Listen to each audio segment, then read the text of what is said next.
श्री गुरु दिनो तारकं प्रभुं श्री गौर गोपालं भक्त्या नौमि पुनः पुनः अजानो लंबितो भुजो कनकावदातो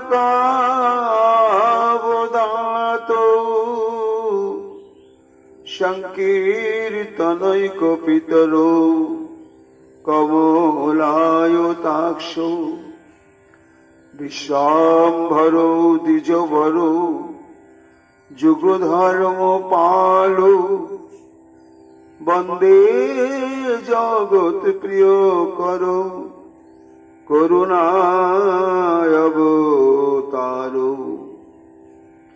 आनंद लीलामय विग्रहाय हेमावदिव्यच्छवि सुंदराय तस्मै महाप्रेम रस प्रदाय चैतन्य चंद्राय नमो नमस्ते निरानंदमिदं सर्वं प्रेमानंदस्फुटीकृतं जेन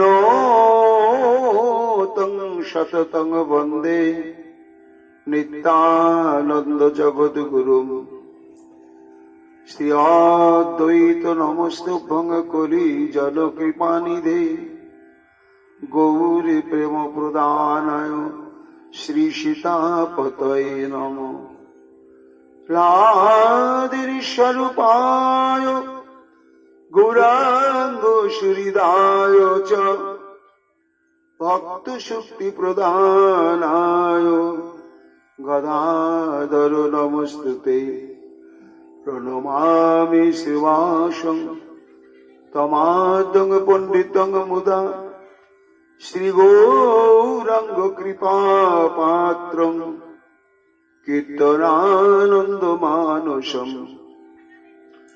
गौरी प्रेम प्रदावैव सर्वत्र समदर्शिनी नारायण सुताय च श्रीमन्नरहरये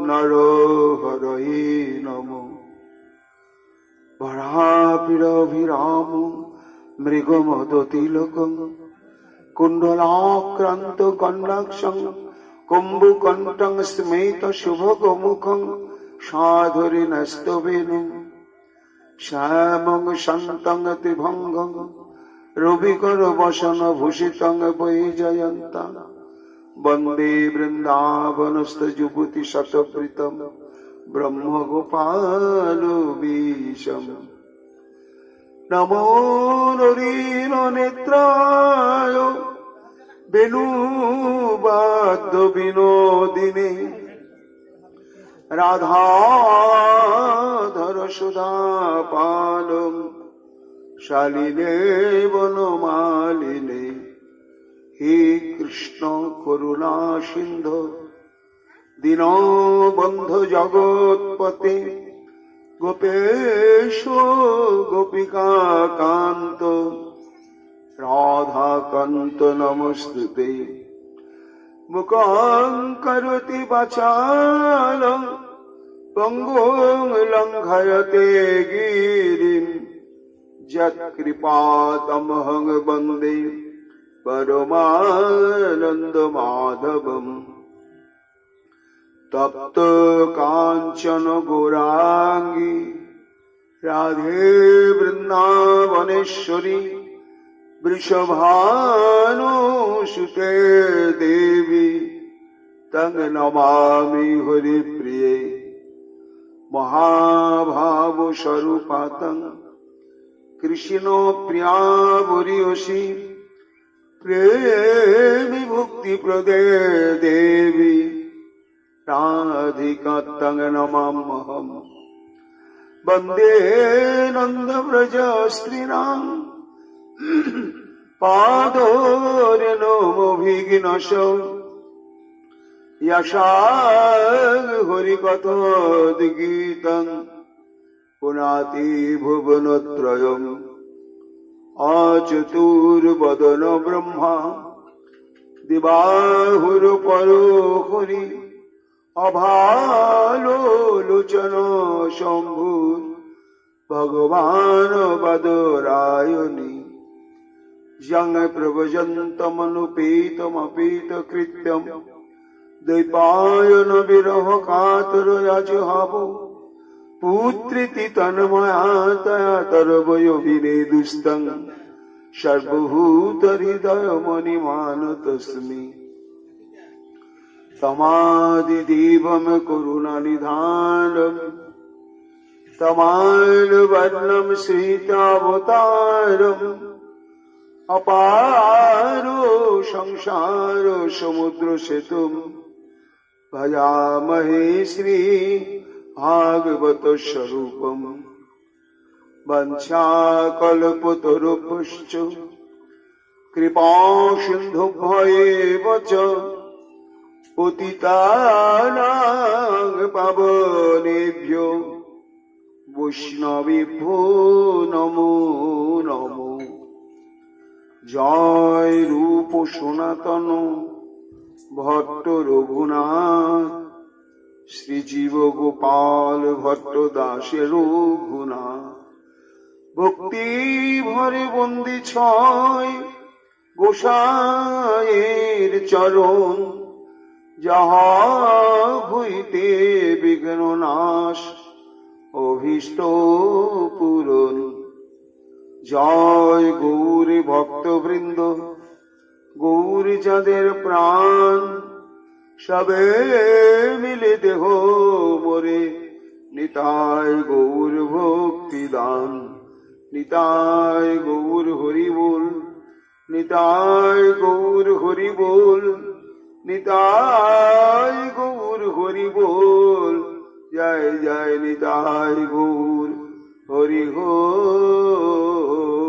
বল নিতাই গৌর হরি হরি বল। এসেছে ব্রজের বাঁকা কালো সখা দেখবি আয় তোদের নদিয়ায়। এসেছে ব্রজের বাঁকা কালো সখা দেখবি আয় তোদের নদিয়ায়। রঙে ফিরেছে রঙে ফিরেছে এখন কালো চেনা দায় তোদের নদিয়ায়। এসেছে ব্রজের বাঁকা কালো শাখা দেখবি আয় তোদের নদিয়ায়। তার কালো বরণ নাই এবার আয় অঙ্গে অঙ্গ ঢেকে গৌর হলো তাই। তার আর কালো বরণ নাই এবার রায় অঙ্গে অঙ্গ ঢেকে গৌর হলো তাই। সেই ব্রজের প্রেমের খেলা সেই বৃন্দাবনের রসের খেলা সেই ব্রজের ভাবের খেলা খেলিতে এসেছে হেথায় তোদের নদিয়ায়। এসেছে ব্রজের বাঁকা কালো শাখা দেখবি আয় তোদের নদিয়ায়। সেই ব্রজের কুল ললনা, যার বাঁশি শুনে ভুলত কুলে ধরম রাখিত না, সেই ব্রজে কুল ললনা, যার বাঁশি সুরে ভুলত কুলে ধরম রাখিত না, সেই রাধার গুণের নাগর, সেই রাধার রসের নাগর এখন গৌর নাম ধরায় তোদের এই নদিয়ায়। এসেছে ব্রজের বাঁকা কালো শাখা, দেখবি আয় তোদের এই নদিয়ায়। ও তার প্রেমের এই তরিতে আগে মন মজায়, শেষটা বড় চালায় বিপরীত। তার প্রেমের এই তরিত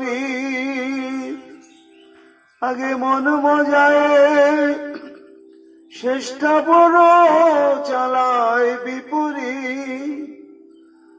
এখনো যায়নি সভা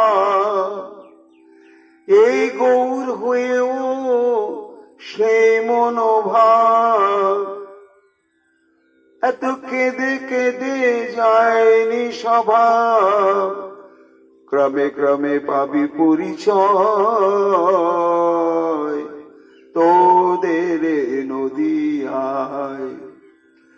এসেছে ব্রজের বাঁকা কালো শাখা, দেখবি আয় তোদের এই নদিয়ায়। প্রেমেতে ঋণী হয়েছে তাই হাতের বাঁশি কেড়ে নিয়ে বিদায় দিয়েছে।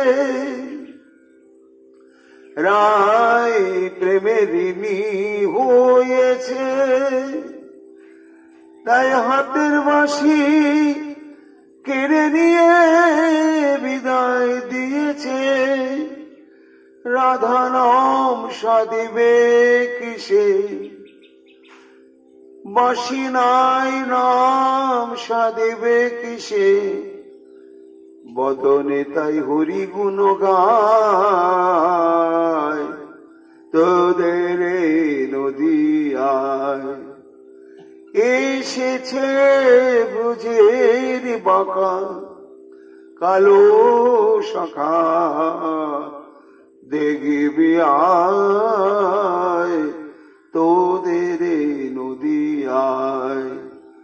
রঙ ফিরেছে ঢং ফিরেছে এখন তারে চেনা দায় তোদের এই নদিয়ায়। কাঙাল বিশ্বরূপে কয় রাই রূপে অঙ্গ ঠেকি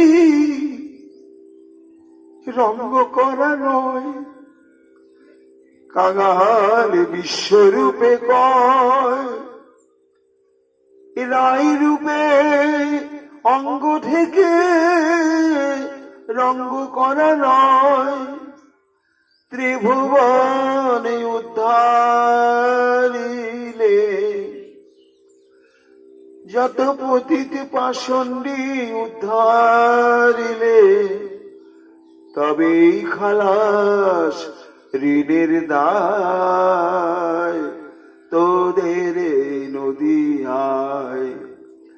এসেছে ব্রজের বাঁকা কালো শাখা, দেখবি আয় তোদের এই নদী আয়, রঙে ফিরেছে ঢঙে ফিরেছে, এখন তারে চেনা দায়, তোদের এই নদী আয়।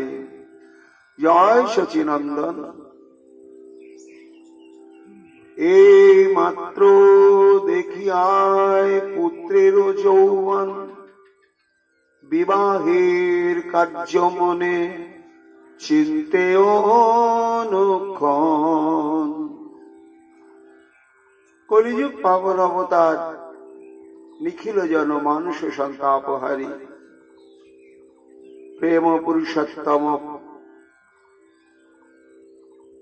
অনর্পিত প্রেমদাতা শ্রী চৈতন্য মহাপ্রভুর অশেষ বিশেষ কৃপা ভাজন মহর্ষি কৃষ্ণদ্বৈপায়ন বেদব্যাস অবতার পরম পূজ্যপাদ শ্রীমৎ বৃন্দাবন দাস ঠাকুর তার শ্রী শ্রী চৈতন্য ভাগবত গ্রন্থে আদি খণ্ডে সপ্তম অধ্যায় শ্রীমন মহাপ্রভুর বিদ্যা বিলাস প্রসঙ্গ বর্ণন করছিলেন। শুনতে হবে ভগবানের কথা। সব থেকে এটি শক্তিশালী সর্বশ্রেষ্ঠ ভজন। শ্রীমদ্ ভাগবতে বলছে,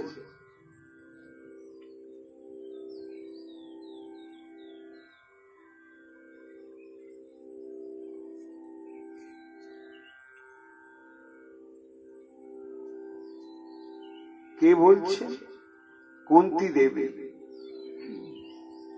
কুরুক্ষেত্রের যুদ্ধের অবসান হয়ে গিয়েছে। সমগ্র ভারতবর্ষের একাচ্ছত্রাধিপতি রূপে সিংহাসনে সমাসীন হয়েছেন মহারাজ যুধিষ্ঠির। মন্ত্রিত্বের দায়িত্বে মহাবলশালী ভীম, তার সঙ্গে তো অর্জুন, নকুল সহদেব রয়েছেন। সত্যের জয়, ধর্মের জয়, ভক্তির জয় ঘোষণা হল। অসত্যের, অসুর স্বভাবের, অধর্মের বিনাশ সাধন হল কুরুক্ষেত্রের মহাযুদ্ধে। এইবার যে উদ্দেশ্যে ভগবানের ব্রহ্মাণ্ডে অবতরণ, ভক্তিকে সংস্থাপন, তাই সংঘর্ষের মধ্য দিয়ে এই ভক্তির সংবাদ জগতে প্রচার করতে হলো। তারপরে শ্রীকৃষ্ণ ব্যস্ত হয়ে পড়লেন দ্বারকায় ফিরে যাওয়ার জন্য। তাই সেই বাৎসল্য প্রেমবতী কুন্তী দেবীর কাছে এসে উপস্থিত হয়েছেন। বললেন, পিসিমা, আর তো তোমাদের কোনো বিপদ আপদ নেই, এইবার আমায় বিদায় দাও। আমি বহুদিন দ্বারকা নগরী থেকে বাইরে রয়েছি, এইবার আমি দ্বারকায় ফিরে যাই। সেই সময় কুন্তী দেবী শ্রী ভগবানের স্বরূপটি তো তিনি উপলব্ধি করেছিলেন। কুন্তী দেবী হচ্ছে আমাদের জীবনের একটি চরম আদর্শ। কেননা একাধারে কুন্তী দেবী শ্রী ভগবানের মধ্যে অতি সাধারণ নরবপু উপলব্ধি করলেন, আবার তার মধ্যে তিনি সাক্ষাৎ শ্রী ভগবানের স্বরূপকে উপলব্ধি করলেন। এইবার বিদায়ের মুহূর্তে সেই ভগবৎ সত্তার কথাটাই তার অন্তরে জাগরিত। তিনি তো দেখছেন এ তো অজর, এর জন্ম নেই, মৃত্যু নেই, কিন্তু ভক্তের প্রেম রস নির্যাস আস্বাদন এবং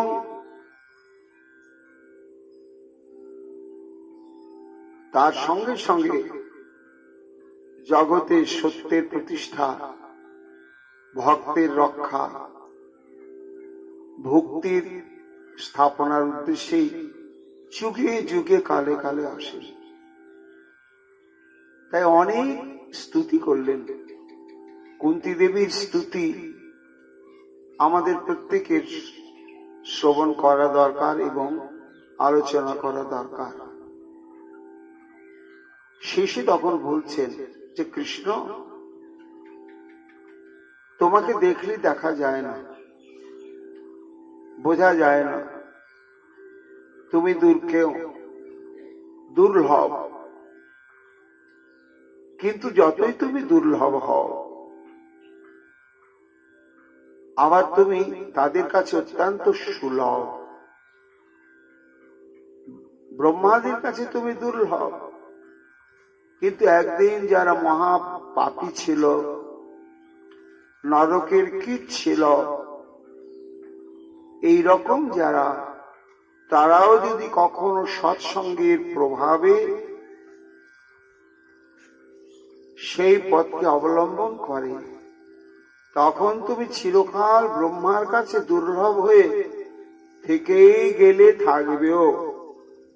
কিন্তু ওই সমস্ত জঘন্য নগণ্য পতি পাষণ্ডী পাপী তাপী সৎসঙ্গের প্রভাবে যখন সেই তোমাকে নিশ্চিত রূপে পাওয়ার পথটিকে যদি অবলম্বন করে, তখন তারা নিশ্চিত রূপেই তোমাকে প্রাপ্ত হয় এবং সম্যকভাবে তোমাকে দর্শন করতে সক্ষম হয়।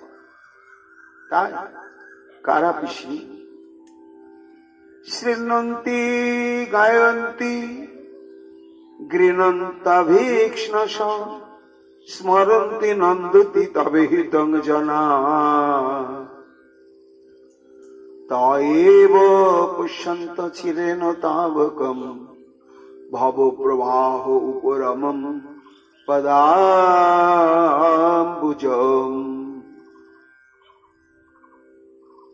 অর্থাৎ বিশ্বের প্রত্যেকটি মানুষই ভগবানকে দর্শন পাবেন,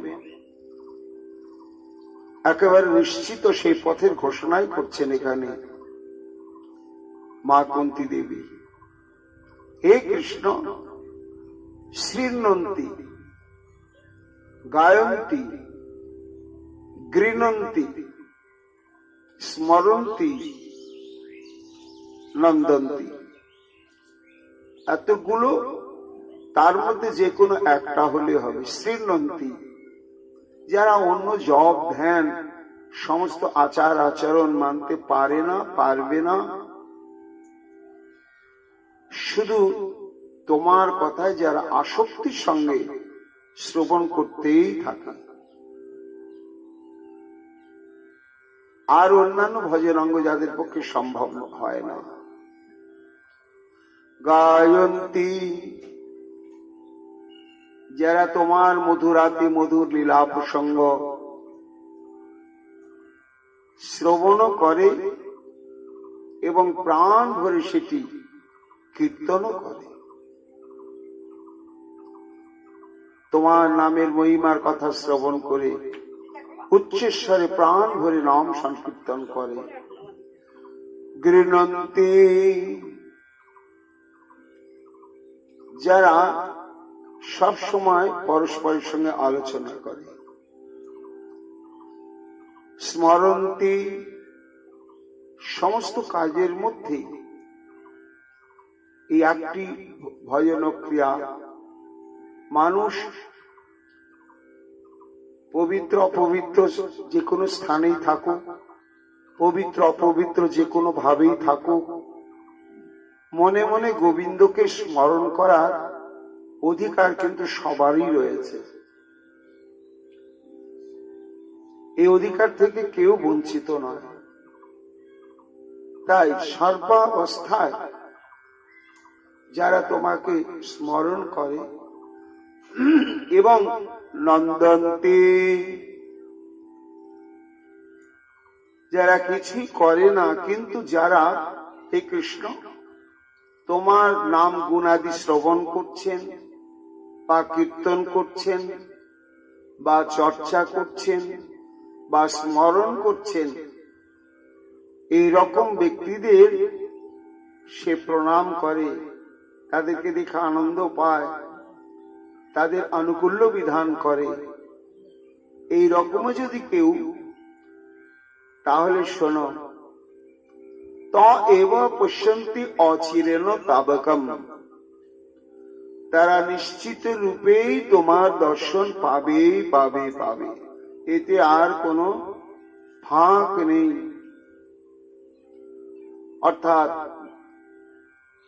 গোবিন্দের কথা শ্রদ্ধা সহকারে শ্রবণ করলেই তার দর্শনের যোগ্যতা আমাদের আসবে।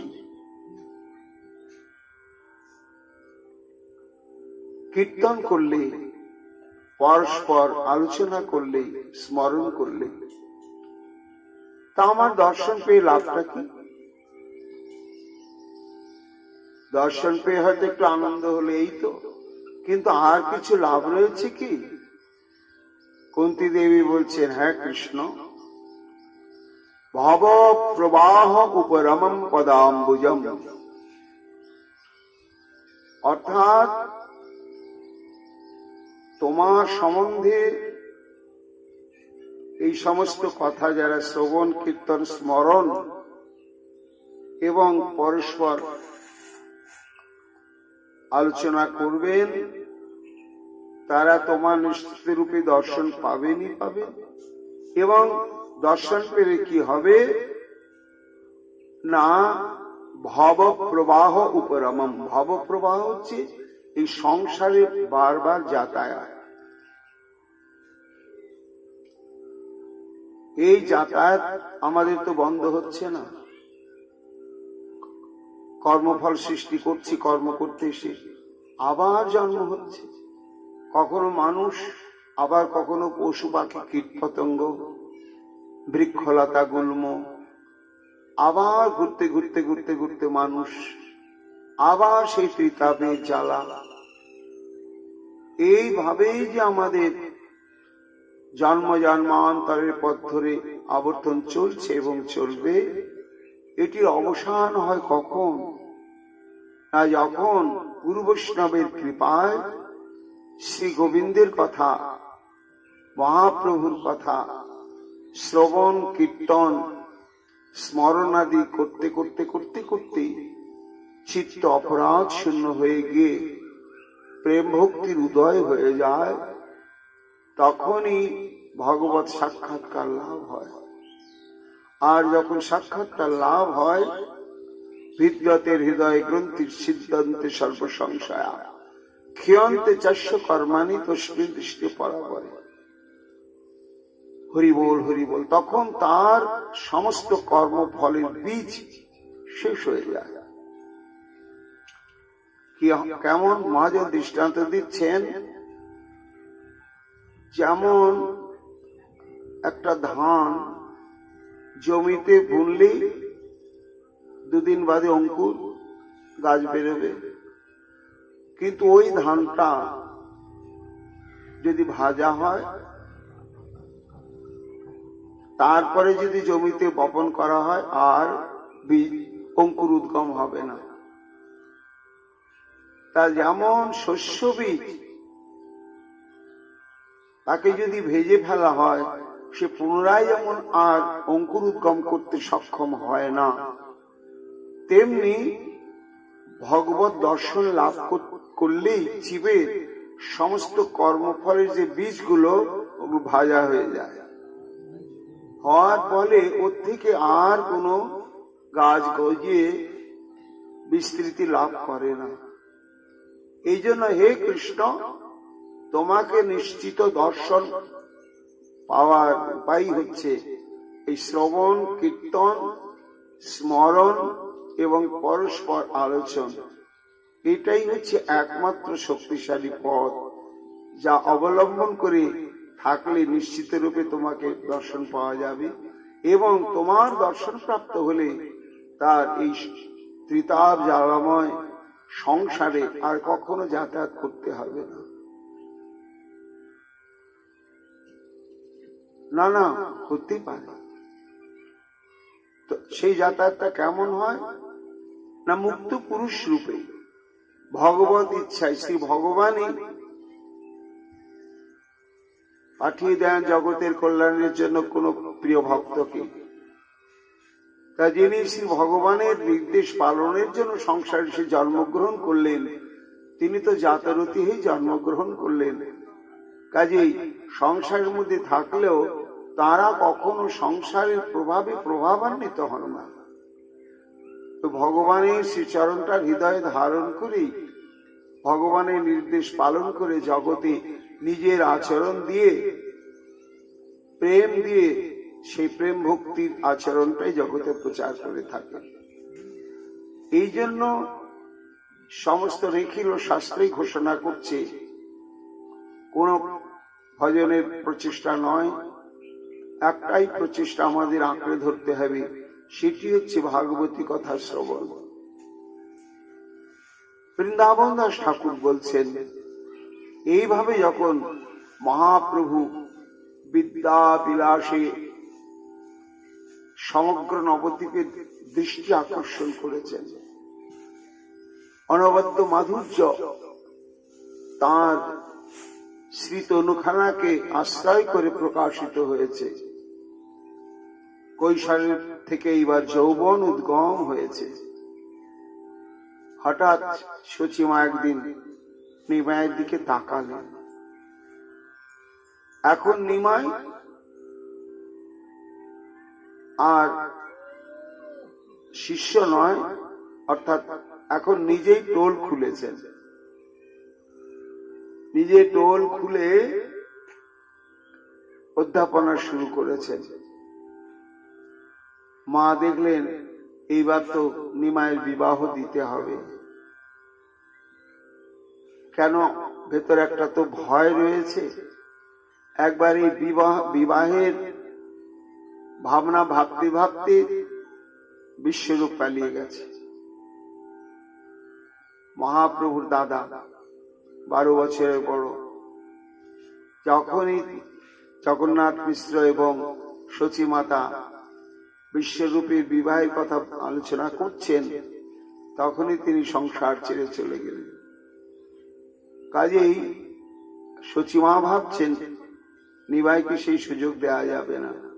বিবাহের কার্যে মনে চিন্তে অনুক্ষণ, মনে মনে এটা মায়ের খুব ইচ্ছা। সেই নবদ্বীপে বইসে এক সুব্রাহ্মণ, বল্লভ ভট্টাচার্য নাম, জনকের সম। তান কন্যায় আছে যেন লক্ষ্মী মূর্তিমতি, নিরবধি বিপ্রতান চিন্তে যজ্ঞপতি। একদিকে যেমন সচিমায়ের অন্তরে মহাপ্রভুকে বিবাহ দেবেন এই বাসনাটার উদ্গম হলো, বৃন্দাবন দাস ঠাকুর বলছেন সেই সময়তেই নবদ্বীপে সেই সাক্ষাৎ মিথিলার রাজা জনক এবং মহারাজ সত্রামণি সত্রজিৎ, এই সত্রাজিৎ এবং জনকের ব্যক্তিত্ব স্বরূপ নিয়ে এই বল্লভাচার্য বা বল্লভ ভট্ট। কেন না, মহাপ্রভুর প্রথম বিবাহ হয় লক্ষ্মীপ্রিয়া ঠাকুরানীর সঙ্গে। আর এই লক্ষ্মীপ্রিয়া ঠাকুরানীর তত্ত্ব কি? এতে রক্তে মাংসে গড়া সাধারণ রমণী না, এরা পূর্বলীলারই পরিকর। এইদিকে অনেকে আমরা ভ্রম করি হয়তো রাধারানী বা চন্দ্রাবলী, এরকম না। এই লক্ষ্মীপ্রিয়া ঠাকুরানীর মধ্যে দুটি সত্তা রয়েছে, একটি ত্রেতা যুগের, একটি দ্বাপর যুগের। ত্রেতা যুগের জনক নন্দিনী সীতা দেবী এবং শ্রী বিষ্ণু, আমি ভুল বললাম। আর দ্বাপর যুগে হচ্ছে বিদর্ভ রাজ ভীষ্মকের কন্যা রুক্মিণী। এই রুক্মিণী এবং সীতা দেবী মিলেই হচ্ছে শ্রীধাম নবদ্বীপে লক্ষ্মী দেবীর। আর এই লক্ষ্মীপ্রিয়ার যে পিতা, তার মধ্যে ওই দুই অবতারের সত্তাই রয়েছে। রাজা জনক রয়েছে, রুক্মিণীর পিতা ভীষ্মক রয়েছে। এখন যারা নিত্যলীলা পরিকর, তারা তো ভগবত ইচ্ছায় নির্দিষ্ট স্থানে আবির্ভূত হবেনি। তাই বৃন্দাবন দাস ঠাকুর বলছেন যে বল্লভ ভট্টাচার্য নাম জনকের সম, তান কন্যায় আছে যেন লক্ষ্মী মূর্তিমতি, নিরবধি বিপ্রতান চিন্তে যজ্ঞপতি। কেমন অদ্ভুত যোগাযোগ! সচিমা যেমন চিন্তা করছে যে আমার ছেলেটার বিয়ে দিতে হবে, আর এদিকে বল্লভ ভট্ট চিন্তা করছে আমার মেয়েটার বিয়ে দিতে হবে। এখন এই বরপক্ষ কন্যা পক্ষের ইচ্ছার মাঝখানে তো একটা সংযোজনের প্রয়োজন রয়েছে। দৈবে লক্ষ্মী একদিন গেলা গঙ্গা স্নানে, গৌর চন্দ্র হেন এই সময় সেইখানে। গঙ্গা স্নানে গিয়েছে লক্ষ্মীপ্রিয়া, আর কোনদিন ঘটে না। দৈবক্রমে মহাপ্রভু সেই ঘাটে উপস্থিত, এবং মহাপ্রভুর সঙ্গে রয়েছে বনমালী আচার্য। মহাপ্রভুর অত্যন্ত প্রিয়, মহাপ্রভুর তত্ত্ববেত্তা, মহাপ্রভুর অনুগত, মহাপ্রভুগত প্রাণ। তার সঙ্গে মহাপ্রভুর সঙ্গেই রয়েছে সেই মুহূর্তে। নিজ লক্ষ্মী চিনিয়া হাসিলা গৌর চন্দ্র, লক্ষ্মীও বন্দিলা মনে প্রভু পদ দ্বন্দ্ব। মহাপ্রভু তাকালেন লক্ষ্মীপ্রিয়ার দিকে, আর লক্ষ্মীপ্রিয়াও একটু লজ্জাবিনীত ভাবে তাকালেন মহাপ্রভুর দিকে। তাকানোর সঙ্গে সঙ্গে তাদের সেই পূর্ব ভাব মনে পড়ে গেল। মহাপ্রভু তো বিদ্যা বিলাসের স্রোতেই ভেসেছিলেন, কিন্তু উদ্দীপন বিভাব লক্ষ্মীপ্রিয়াকে দর্শনের সঙ্গে সঙ্গে মহাপ্রভুর স্মৃতিটা সেই দিকে চলে গেল। এই তো সেই। আর লক্ষ্মীপ্রিয়াও মহাপ্রভুর দিকে তাকালেন। নিজ লক্ষ্মী চিনিয়া হাসিলা গৌর চন্দ্র, সঙ্গে রয়েছে বনমালী আচার্য। সে কিন্তু দুজনার তাকাতাকি, একটু গূঢ় তাৎপর্যময় হাসাহাসি, এটি ভালো করে লক্ষ্য করলেন। লক্ষ্মীও বন্দিলা মনে প্রভু পদদ্বন্দ্ব, হেন মতে দোহে চিনি দোহে ঘরে গেলা, কে বুঝিতে পারে গৌর সুন্দরের খেলা। ঈশ্বর ইচ্ছায় বিপ্র বনমালী নাম, সেই দিন গেলাতে শচী দেবীর স্থান। মহাপ্রভু কিন্তু বনমালীকে কিছু বলেনি, না বললেও দুজনার যে পূর্বরাগ অবস্থা সেটি উপলব্ধি করেছেন অন্তরঙ্গ ভক্ত বনমালী আচার্য। তখন তার মনের মধ্যে একটা বাসনা জাগলো যে আমি তো একটু ঘটকালি করি,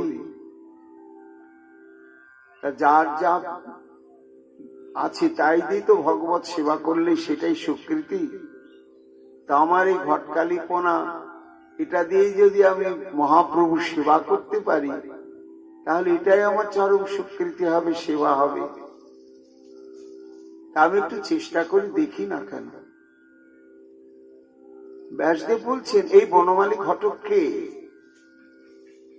না, এই বনমালী ঘটক, তার মধ্যে দুটি চরিত্র একীভূত হয়ে আছে। এই বনমালী ঘটক হচ্ছে সেই বিশ্বামিত্র মুনি, যিনি প্রভু রামচন্দ্রকে নিজের আশ্রমকে রাক্ষস দানবের উৎপীড়ন থেকে মুক্ত করার জন্য নিয়ে গিয়েছিলেন। গেলেও তার ইচ্ছা ছিল সীতা দেবীর সঙ্গে বিবাহের ব্যবস্থা করে দেওয়া। আর সেটি যখন উদ্দেশ্য সাধন হয়ে গেল, তখনই মিথিলায় নিয়ে গিয়ে উপস্থিত হলেন এবং সীতা দেবীর পিতৃদেবকে প্রস্তাব দিয়েছিলেন বিশ্বামিত্র। আর বিশ্বামিত্রের নেতৃত্বে, কর্তৃত্বে, পরিচালনাতেই প্রভু রামচন্দ্র লক্ষ্মণজি সবার বিবাহ সাধন হয়। তা এই বনমালী আচার্যের মধ্যে সেই বিশ্বামিত্র মুনি রয়েছে।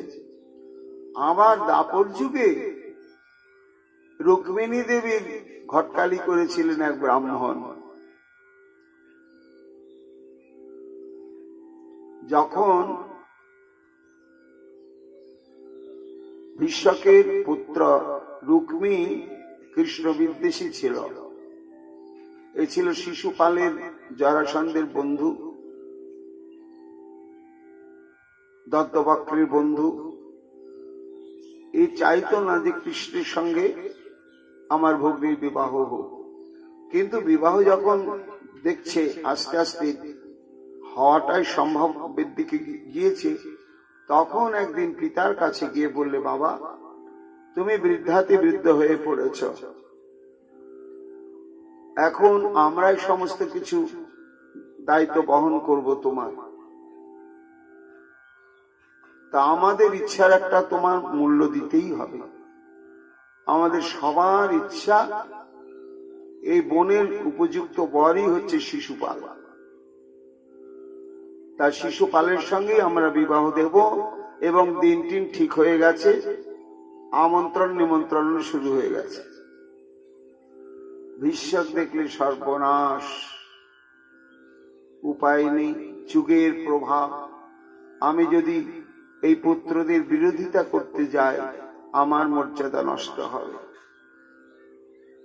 ভীষ্মক জানতেন যে আমার এই কন্যার একমাত্র উপযুক্ত বরই হচ্ছেন কৃষ্ণ, আর কেউ নয়, ব্রহ্মা নয়। এবং ভীষ্মক এটাও বুঝতে পেরেছিলেন যে শ্রীকৃষ্ণের প্রতি রুক্মিণী ভেতরে যথেষ্ট অনুরাগ পোষণ করছে। তাই একদিন দুঃখিত মনে বললেন, মা তোর হয়তো এটাই ভাগ্য। কেন না, এই সমস্ত ভাগ্যের দ্বারাই হয়, ওটা যুক্তি বুদ্ধি সিদ্ধান্তের দ্বারা হয় না। এই জন্ম, মৃত্যু আর বিবাহ, এটা হচ্ছে ভাগ্য লিপি। তা বোধহয় তোমার ভাগ্য তোমার নিয়ে যাচ্ছে। তখন রুক্মিণী দেবী দেখলেন যে আর তো উপায় নেই। সেই সময় ওই সুপরিচিত পিতৃস্থানীয় নিষ্ঠাবান ব্রাহ্মণ তাকে গোপনে অন্তঃপুর মাঝে ডেকে আনলেন। ডেকে এনে সমস্ত বৃত্তান্ত বলে ভাবলেন যে শুধু ব্রাহ্মণের কথাই তো হবে না। তখন স্বহস্তে পত্র লিখলেন রুক্মিণী দেবী, নিজের হাতে পত্র লিখে সে ব্রাহ্মণকে দিয়ে তখন দ্বারকায় পাঠিয়ে দিলেন। এই যে বিবাহের সংযোগের জন্য এই যে ব্রাহ্মণ দাপর যুগে আর ত্রেতা যুগে হচ্ছে বিশ্বামিত্র মুনি, এই দুজনের চরিত্র নিয়েই হচ্ছে এই বনমালী আচার্য। এবং সেখানে সেই ব্রাহ্মণ রুক্মিণী দেবীর পত্র নিয়ে দ্বারকায় পৌঁছালেন, কৃষ্ণের কাছে সমস্ত কথা নিবেদন করলেন এবং ব্রাহ্মণের প্রতি শ্রীকৃষ্ণের কেমন মর্যাদাবোধ,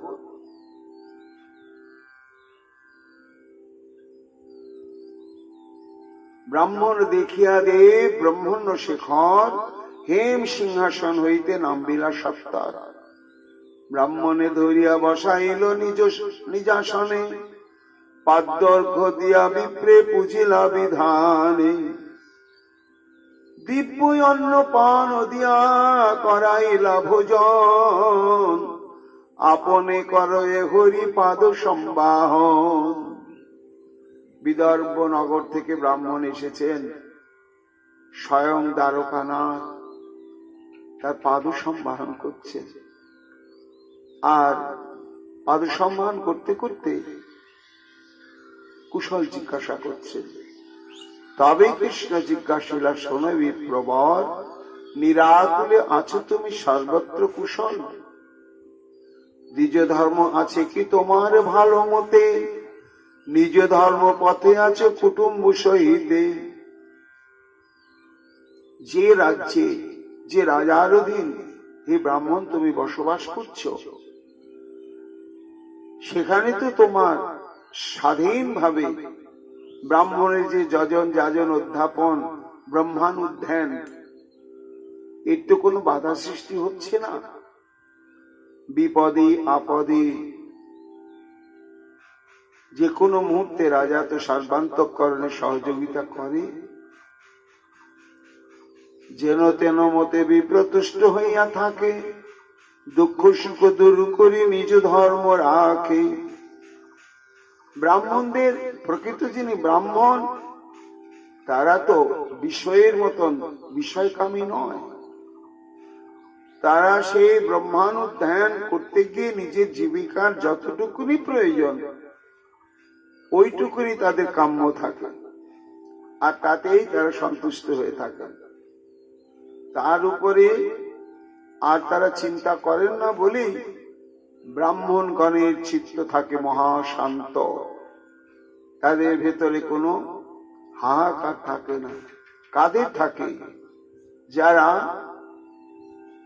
ভাগ্যের বিধান অনুসারে প্রাপ্ত সম্পদকে পেয়েও সুখী হতে পারে না, সন্তুষ্ট হতে পারে না। অসন্তুষ্ট হইলে নহে ইন্দ্রপদে সুখ, তুষ্ট হইলে দরিদ্রে নহে কোনো দুঃখ। শ্রীকৃষ্ণ ব্রাহ্মণকে বলছেন যে যিনি অল্পে সন্তুষ্ট হন তিনি সুখী, আর তা যাক না হন, তাকে যদি ইন্দ্র করে দেওয়া যায়, ইন্দ্রের ঐশ্বর্য প্রাপ্ত হয়েও সে কখনো সুখী হবে না। এই রকম যারা সন্তুষ্ট চিত্তে সব সময় থাকে, তার আমার প্রণম্য। নিরন্তর তাকে আমি করি নমস্কার, কহ বিপ্র রাজাগত কুশল তোমার। কোন কার্যে আইলে দুর্গ করিয়া লঙ্ঘন, গুচ্ছ যদি নহে তার কহিবে কারণ।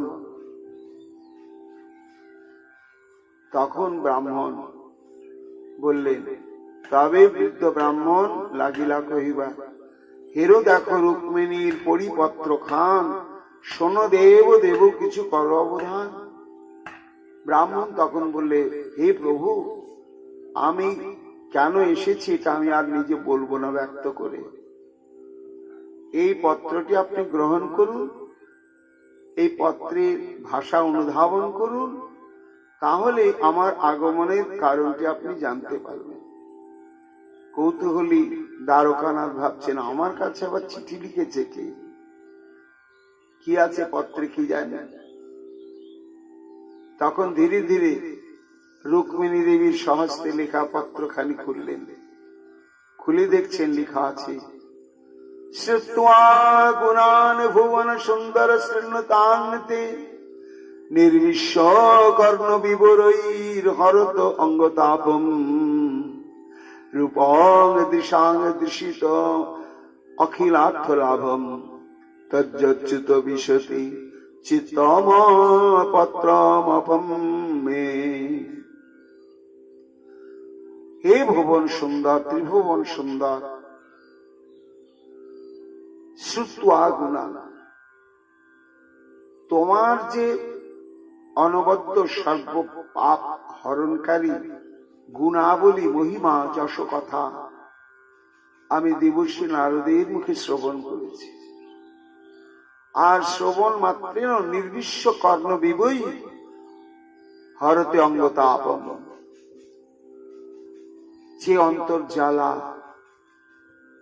মানুষ সইতে পারে না, দূর করতে পারে না, আত্মহননের পথ বেছে নেয়।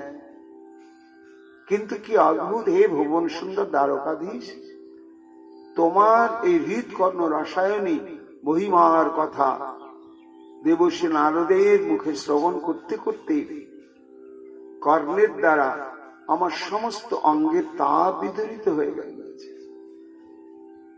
রূপং দৃশাং দৃশিমা অখিলার্থ লাভম। আর তোমার যে ভুবন সুন্দর রূপ, এই রূপ দর্শনের জন্যই বিধাতা মানব শরীরে নয়ন প্রদান করেছেন।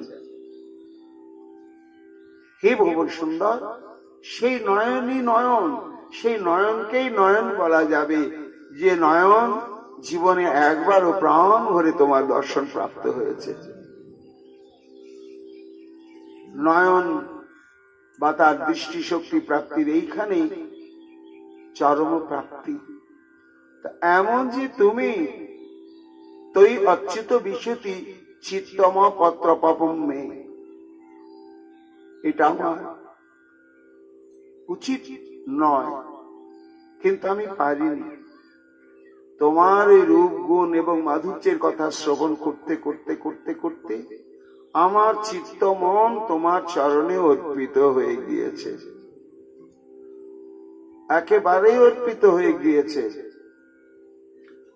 আর বিচার বোধ করে উচিত কি উচিত নয় এই অবস্থার পরিপ্রেক্ষিতে আর নেই। পড়ছেন শ্রীকৃষ্ণ। তারপরে আবার রুক্মিণী দেবী লিখছেন যে হে গোবিন্দ, তুমি মনে করতে পারো যে তুমি আমার অনুমোদন ব্যতিরেকে বা সম্ভব হবে কি না হবে এই সমস্ত ভাবনা চিন্তা না করেই তুমি আমাতে এইভাবে আত্মসমর্পিতা হয়ে এখন তুমি আহার নিদ্রাও পরিত্যাগ করে কষ্ট পাচ্ছ, এটা তো ঠিক হয়নি।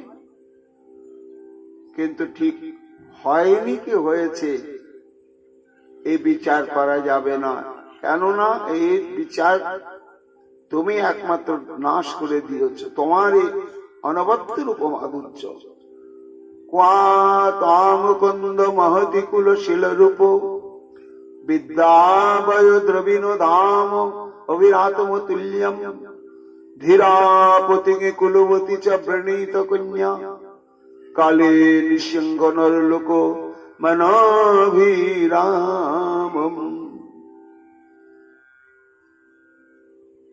যেদিক থেকে বিচার করা হোক,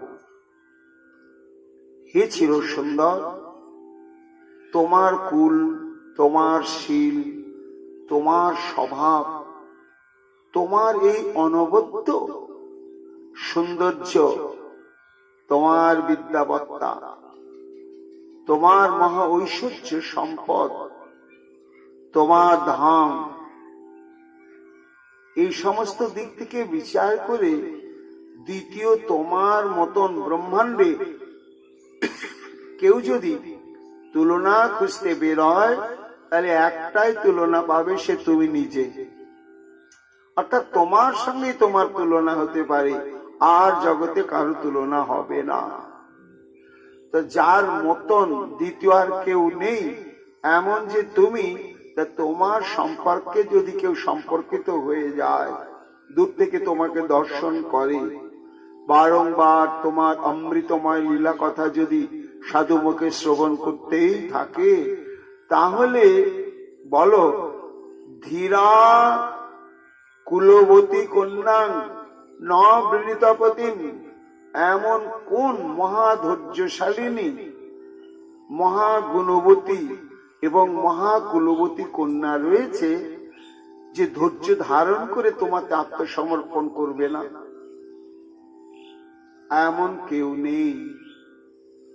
কাজে এটা আমার ধৃষ্টতা নয় হে গোবিন্দ, এটা তোমারই গুণমহিমা, তোমারই রূপমহিমা এবং তোমারই লীলা মহিমার বৈশিষ্ট্য। এখন তোমাতে এই দেহ মন প্রাণ সমর্পিত হয়েছে, এইবার তোমার চরণে নিবেদিত আমাকে তুমি নিজ গুণে কৃপা করে অঙ্গীকার করে নাও। আমি আর এই দেহ মন প্রাণ অন্য কারো চরণে উৎসর্গ করতে পারবো না। এই বলে পরবর্তীতে রুক্মিণী দেবী পত্রে জানিয়ে দিলেন শ্রীকৃষ্ণকে যে কি করে বিবাহের পূর্ব মুহূর্তে রুক্মিণী দেবীকে হরণ করা যাবে, সমস্ত কিছু বলে দিলেন। এই যে পত্রবাহক সেই ব্রাহ্মণ, শ্রীকৃষ্ণ তখন চিঠি দিলেন না, এমনি মুখেই বলে দিলেন যে হে ব্রাহ্মণ, তুমি রুক্মিণীকে গিয়ে বলো আমি তার সমস্ত প্রস্তাব অঙ্গীকার করে নিয়েছি। বৃন্দাবন দাস ঠাকুর বলছেন সেই ব্রাহ্মণই হচ্ছে এই ব্রাহ্মণ, নবদ্বীপের যিনি নাম ধারণ করেছেন বনমালী আচার্য। তিনি তো দেখলেন যে আমি তো চিঠি নিয়ে গিয়েছিলাম দ্বারকায়, এখন তো এইখানে তো দুজনার দেখা দেখি। দ্বারকা লীলাতে কৃষ্ণ রুক্মিণীর আগে দেখা দেখি হয়নি, রুক্মিণী কৃষ্ণের সম্পর্কে শুনে আত্মসমর্পিতা হয়েছেন, আর নবদ্বীপ লীলাতে আজকে দুজনের সামনাসামনি দেখা। শুধু দেখা নয়, তাদের ভিতরে পরস্পর একটা মিলন আকাঙ্ক্ষা প্রসুপ্ত রূপে প্রকাশিত, আর তার সাক্ষী আমি নিজেই। তা আমি যদি রুক্মিণী আর দ্বারকানাথের বিবাহের ব্যবস্থাটা নিশ্চিত করে দিতে পারি, সেই রুক্মিণী তো ওই বল্লভাচার্যের মেয়ে, আর সে দ্বারকাধীশী তো আমার গৌর হরি, আর আমিও তো সে হতভাগা ব্রাহ্মণ। তাহলে আমি কেন ওই সেবা থেকে নিজেকে বঞ্চিত করি? তখন মহাপ্রভুর কাছে কোন অনুমতি প্রসঙ্গ না তুলেই বনমালী আচার্য সিদ্ধান্ত করলেন যে আমি দেখি সচী মায়ের কাছে গিয়ে প্রস্তাবটা পারি। নমস্করি আইরে বসিলা দ্বিজবর, আসন দিলেন আয় করি আয় আদর। মহাপ্রভু ঘরে উপস্থিত, সচিমাকে প্রণাম করলেন।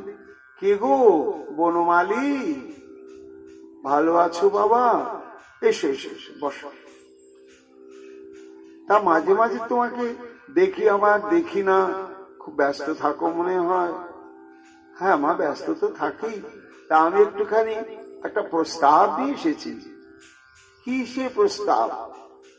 আয়েরে বলেন তবে বনমালী আচার্য, পুত্র বিবাহের কেনে না চিন্ত কার্য। হ্যাঁ গো মা, নিমাই পণ্ডিত পড়াশোনা করে উপাধি প্রাপ্ত হয়েছে, ব্যাকরণ তীর্থ হয়েছে, এখন তো নিজেই টোল খুলে বসেছে। এখন তো সে অনেকটা স্বনির্ভর। এখন তো বিবাহ দেওয়া দরকার, তুমিও বৃদ্ধ হয়ে পড়েছ, তা সে বিষয়ে তুমি একটু ভাবনা চিন্তা করছো না? তো সেই ভাবনা নিয়ে আমি এসেছি তোমার কাছে। তাই? হ্যাঁ মা, আমি একটা উপযুক্ত কন্যার সংবাদ নিয়ে এসেছি। কে রে? বল্লভাচার্য কুলে শিলে সদাচারে, নির্দোষে বৈশের নবদ্বীপের ভিতরে। তান কন্যা লক্ষ্মী প্রায় রূপী শিলে মনে, সে সম্বন্ধ কর যদি ইচ্ছা হয় ও মনে। লক্ষ্মী প্রিয়া বল্লভাচার্যের কন্যা, যেমন রূপ তেমনি গুণ, তেমনি ধীর শান্ত, সর্বদিক থেকে নিমাইয়ের সঙ্গে খুব মানাবেও বয়সের দিক থেকে, চেহারার দিক থেকে, আর স্বভাবের তো কথা বলতেই পারবো না। যেই বললেন, মা তো ভেবেছিলেন বিবাহ দেব, কিন্তু কি জানি হঠাৎ সেই মনটা একটু পাল্টেই গেল। আয় বলে পিতৃহীন বালক আমার, জিউ পড়ুক আগে তবে কার্য। হ্যাঁ গো বাবা বনমালী, এই তো সবে মাত্র টোল খুলেছে নেমু, এখনো তো ওর নিজস্ব টোলে নিজস্ব ছাত্র এখনো তো তেমন হয়নি। আরে এমন বয়সই বা কি হয়েছে? তা আমার ইচ্ছা আরো কিছুদিন যাক, তারপরে নিমাইয়ের বিবাহের কথা ভাববো। আয়ের কথায় বিপ্র রস না পাইয়া চলিলেন বিপ্র কিছু দুঃখিত হইয়া। ভগবত সেবার সৌভাগ্য পেয়েছিলেন বনমালী আচার্য এইভাবে, কিন্তু সচিমায়ের পক্ষ থেকে তো কোনো সবুজ সংকেত পাওয়া গেল না। তাহলে কি আমারই বাসনাটা পূরণ হবে না? আমি যদি সেই ব্রাহ্মণী হয়ে থাকি, আমার দ্বারাই যদি রুক্মিণী দ্বারকাধীশের মিলন সাধন হয়, হে প্রভু, এইবার ঐশীকে আমি সেই বঞ্চিত থাকবো? খুব দুঃখ পেলে প্রণাম করে চলে গেলেন। যাচ্ছে নিজের ঘরের দিকে, দৈবে পথে দেখা হইল গৌরচন্দ্র সঙ্গে, তারে দেখি আলিঙ্গন কইলা প্রভু রঙ্গে। আর পথের মধ্যে দৈবক্রমে মহাপ্রভুর সঙ্গে দেখা। প্রভু বলে, কহ গিয়াছিলে কোন ভিতে? দ্বিজ বলে, তোমার জননী সম্ভাষিতে। মহাপ্রভু তো সর্বান্তর্যামী, তিনি তো জানেন কি হচ্ছে, তবু প্রশ্ন করছেন, বনমালী কোথায় গিয়েছিলে? হে প্রভু, তোমার মাতৃদেবীর কাছে গিয়েছিলাম। কেন হঠাৎ আমার মায়ের কাছে যাওয়ার কোনো কি প্রয়োজন? প্রয়োজন আর কি প্রভু? দ্বিজ বলে, তোমার জননী সম্ভাষিতে, তোমার বিবাহ লাগে বলিলাম তা নেই, না জানি শুনিয়া শ্রদ্ধা না কইলেন কেন। আমার বড় ইচ্ছা ওই বল্লভ আচার্যের মেয়ের সঙ্গে তোমার পরিণয় হোক। আমি সেই প্রস্তাবটা নিয়ে গিয়েছিলাম মার কাছে, কিন্তু একেবারেই তো মা সমর্থনই করলেন না। না না, এখন নিমাইয়ের বিয়ে তার কোনো ব্যাপারই না, বেশ কিছুদিন যাক, তখন ভেবে চিন্তে দেখা যাবে। তা আমার হিসাবটা তো পাল্টে গেল, লজ্জিত হলাম। আমি তো উপযাচক হয়ে প্রস্তাবটা নিয়ে গিয়েছিলাম। এরকমও যদি মা বলতেন, ঠিক আছে লক্ষ্মীর সঙ্গে আমার নিমাইয়ের বিবাহ দেব, দিন কত যাক, তাহলে তো আমার মনে একটু আশা দেখত। কিন্তু একেবারে না না, বিয়ে তা হবেই না। এই জন্য আমার মনে বড় কষ্ট প্রভু। বৃন্দাবন দাস ঠাকুর বলছেন, বনমালী আচার্য জানতেন মহাপ্রভুকে, সেই দ্বারকাধীশ, সেই প্রভু রামচন্দ্র একাধারে অবতীর্ণ হয়েছেন নবদ্বীপে। তাই তখন সেই স্বরূপের কথা ভাবতে ভাবতে বনমালী আচার্য বিমূঢ় হয়ে পড়লেন যে আমি কি একটু সেবায় লাগবো না? আমি যদি সেই, তোমরা যদি সেই, তাহলে কেন আমি বঞ্চিত থাকব? তখন কাঁদতে কাঁদতে প্রার্থনা করতে লাগলেন, মোর বাঞ্ছা পূর্ণ যদি না কইলে আপনে, বাঞ্ছা কল্প তরুণাম ধরিবে কেমনে। কেঁদে ফেলেছেন প্রভু। আমি সেদিন বুঝেছি তোমাদের দুজনেরই ঐকান্তিক বাসনা, তো আমার স্বার্থ কি যে আমি ঘটকালি করে দুপক্ষের কাছ থেকে কিছু রোজগার করব? তা তো নয়। আমি দেখব তোমাদের মিলন মাধুর্যের যুগলিত রূপ, এটা আমি দর্শন করব, এটাই আমার প্রাপ্তি, আর অন্য কিছু না। এইটুকুনি আমি চাই। এই জন্যই আমি সচেষ্ট হয়েছিলাম, কিন্তু আমার বাসনাটা পূরণ হলো না প্রভু। কেন হলো না? তুমি তো সর্বান্তর্যামী জগৎ চিন্তামণি, তুমি মর্যাদা রক্ষক। জয় জয় দ্রৌপদীর লজ্জা ভয়হারী, জয় গজরাজকে কুম্ভীর মুখে তারি। বনমালী আচার্য স্তুতি করতে লাগলেন, তোমার জয় হোক প্রভু, দ্রৌপদীর লজ্জা ভয়হারী। সেই দিন তুমি দ্রৌপদীর লজ্জা নিবারণ করেছিলে প্রকাশ্য রাজ দরবারে, যেখানে পঞ্চস্বামী রয়েছে বর্তমান, তার সঙ্গে সমস্ত দিকপাল দিকপাল সব মহামান্য রাজন্যবর্গ রয়েছেন, আর তার মধ্যে দ্রৌপদীর বস্ত্রহরণ। এই বস্ত্রহরণের মর্যাদাকে রক্ষা করলে একমাত্র তুমি তো প্রভু। জগৎ জানুক না জানুক, জগৎ জানি তুমি নিমাই পণ্ডিত, কিন্তু আমি তো জানি তুমি সেই। তা তুমি যদি দ্রৌপদীর লজ্জা মর্যাদা রক্ষা করে থাকো, জয় গজরাজকে কুম্ভীর মুখে তারি, সেই ত্রিকূট পর্বতের সানুদেশে গভীর সরোবরে যখন এক কুম্ভীর বিশাল গজরাজকে ধরে নিয়ে তাকে নিয়ে যাচ্ছিল গভীর জলে, সেই সময় গজরাজ প্রাণ ভরে তোমার কাছে শরণাগতি প্রার্থনা করেছিল।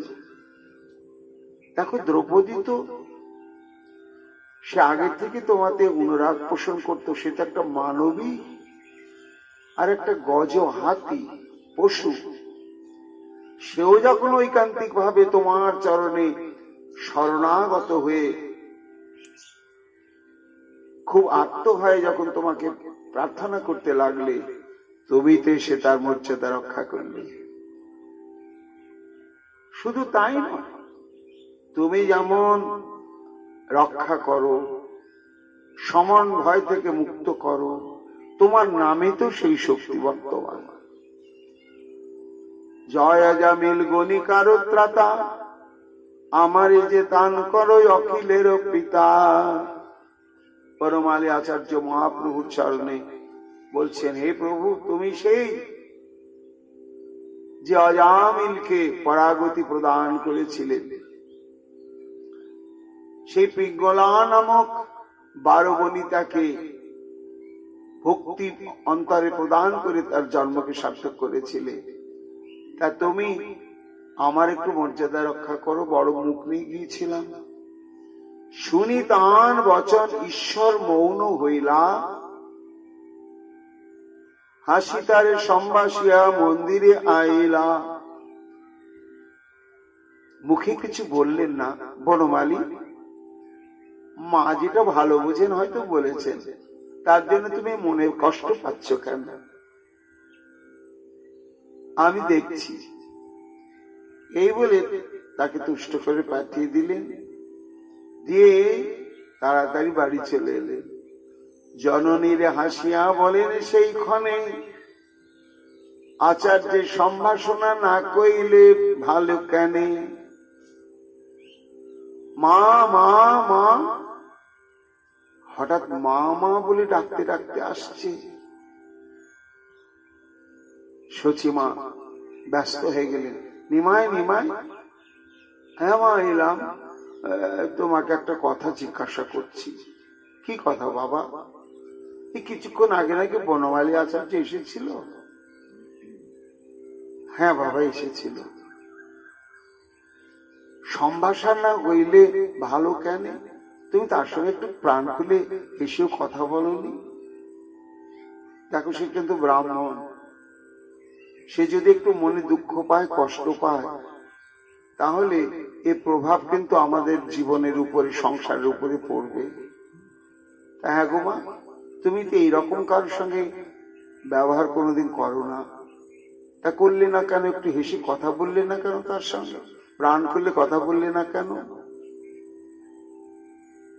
শচী আর মুখে কিছু বললেন না। পুত্রের ইঙ্গিত পায় শচী হরষিতা, আর দিনে বিপ্রে আনি কহিলেন কথা। শচীমা দেখলেন, ও তাহলে তো নিমাইয়েরও সুলনা ইচ্ছা আছে, না হলে আমি বনমালী আচার্যকে বললাম বিবাহ দেব না দেব, এইটা সংবাদ ওর কানে গেল, আর ও আবার আমাকে বলতে এসেছে। তা যাক, আমিও তো সত্যি নিমাইয়ের বিবাহের কথা মনে মনে ভাবছিলামও বটে, কিন্তু আমার একটুখানি মর্যাদাবোধ চোট লেগেছিল যে আমার পুত্র নিমাই, আমি দেখে শুনে মেয়ে বের করব। আর আগেই একটা মেয়ের খোঁজ নিয়ে এলো বনমালী, আর আমি ওর খুঁজে নিয়ে আসা মেয়ের সঙ্গে আমার ছেলের বিবাহ দেব, এটাই আমি যেন মনে আমার চাইছিল না। কিন্তু এখন তো ওসব ভাবলে হবে না। এখন আমার মন বলছে যে ওই লক্ষ্মীপ্রিয়ার সঙ্গে আমার নিমাইয়ের এটা নির্বন্ধ রয়েছে। সঙ্গে সঙ্গে ডেকে পাঠালেন বনমালী আচার্যকে। শচী বলে, বিপ্র কালী, কালী যে কহিলা তুমি, শীঘ্র তাহা করাও কহিল এই আমি। হ্যাঁ বাবা বনমালী, তুমি খুব মনে কষ্ট পেয়েছ না? আমি একটু অন্য ভাবনা চিন্তায় ছিলাম, তারপরে আমিও বুঝতে পারিনি যে আমারও বয়স হয়ে গিয়েছে, এই সময় নিমাইয়ের বিবাহ দেওয়া দরকার।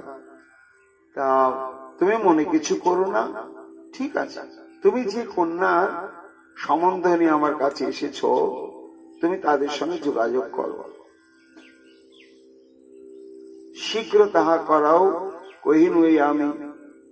আয়ের চরণ ধুলি লইয়া ব্রাহ্মণ সেই ক্ষণে চলিলেন বল্লভ ভবন। বনমালী আচার্য আনন্দ আর ধারে না। জয় হোক প্রভু, তাহলে তোমার চরণে আমার নিবেদন সার্থক হয়েছে। আমার এটাই তো সার্থক, তোমরা সেই, আর আমি এই যুগল রূপ আমি দর্শন করতে চাই। মাকে প্রণাম করে সঙ্গে সঙ্গে চললেন লক্ষ্মীপ্রিয়ার বাবার কাছে। সেইখানে চলিলেন বল্লভ ভবনে। বল্লভাচার্য দেখি সম্ভ্রমে তাহানে, বহুমান করি বসাইলেন ওই আসনে। আচার্য বলেন, শোনো আমারও বচন, কন্যা বিবাহ দেবে করসুলগন। শোনো বল্লভাচার্য, তোমার মেয়ে তো বিবাহ যোগ্যা। হ্যাঁ বনমালী, আমিও একটু চিন্তার মধ্যেও পড়ে গিয়েছি যে আমার তো তেমন সব বেশি লোকজন পরিচিত নেই, যে আমার এই মেয়ের উপযুক্ত ছেলে আমি কোথায় পাবো, কার মাধ্যমে সংগ্রহ করব, এবং করতে গিয়ে যথার্থ হবে কিনা, এই সমস্ত চিন্তা ভাবনার মধ্যেই তো আমি ডুবে আছি। আর তুমি এই সময় এলে, হ্যাঁ সেই খবরটা নিতে এলাম। মিশ্র পুরন্দর পুত্র নাম বিশ্বম্ভর, পরম পণ্ডিত সর্বগুণেরও সাগর। নাম শোনি? নিমাই পণ্ডিত বিশ্বম্ভর, জগন্নাথ মিশ্রের পুত্র। তোমার কন্যার যোগ্য সেই মহাশয়, কহিলাম এই করো যদি চিত্তে লয়। আমার বিচারে কিন্তু বলো আচার্য, এই তোমার মেয়ে লক্ষ্মী প্রিয়ার একমাত্র উপযুক্ত বর যদি নবদ্বীপে কেউ থাকে ওই নিমাই পণ্ডিতই। আর আমিও কুষ্টি, ঠিকজি, রাশিকণ ইত্যাদি ইত্যাদি মিলিয়ে দেখেছি, তাতে খুব শুভ। ইহানো কন্যার প্রতি শুনি তখন বলছেন, শুনিয়া বল্লভাচার্য বলেন ও হরি সেই ইহানো কন্যার প্রতি মিলে ভাগ্য বসে। স্বপ্নেও ভাবতে পারেননি বল্লভাচার্য যে নিমাই পণ্ডিত বা জগন্নাথ মিশ্রের পুত্রের তরফ থেকে প্রস্তাবটা আসবে।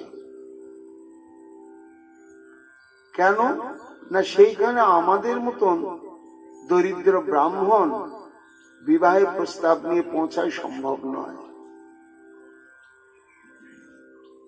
কিন্তু যে অসম্ভব যেটা ভেবে রেখেছিলেন সেটাই সম্ভব হতে চলেছে। আনন্দে মনটা নাচতে শুরু করলো। কৃষ্ণ যদি সুপ্রসন্ন হয় নয় আমারে, অথবা কমলা গৌরী সন্তুষ্ট যা কন্যা রে, তবে শেষে হেন আসি মিলিবে জামতা, অবিলম্বে তুমি তাহা করো সর্বথা। কাঁদো কাঁদো হয়ে বল্লভ আচার্য বললেন, বনমালী আমি অনুভব করছি যে এতদিনে শ্রীকৃষ্ণ বোধহয় আমার প্রতি সদয় হলে। কেন?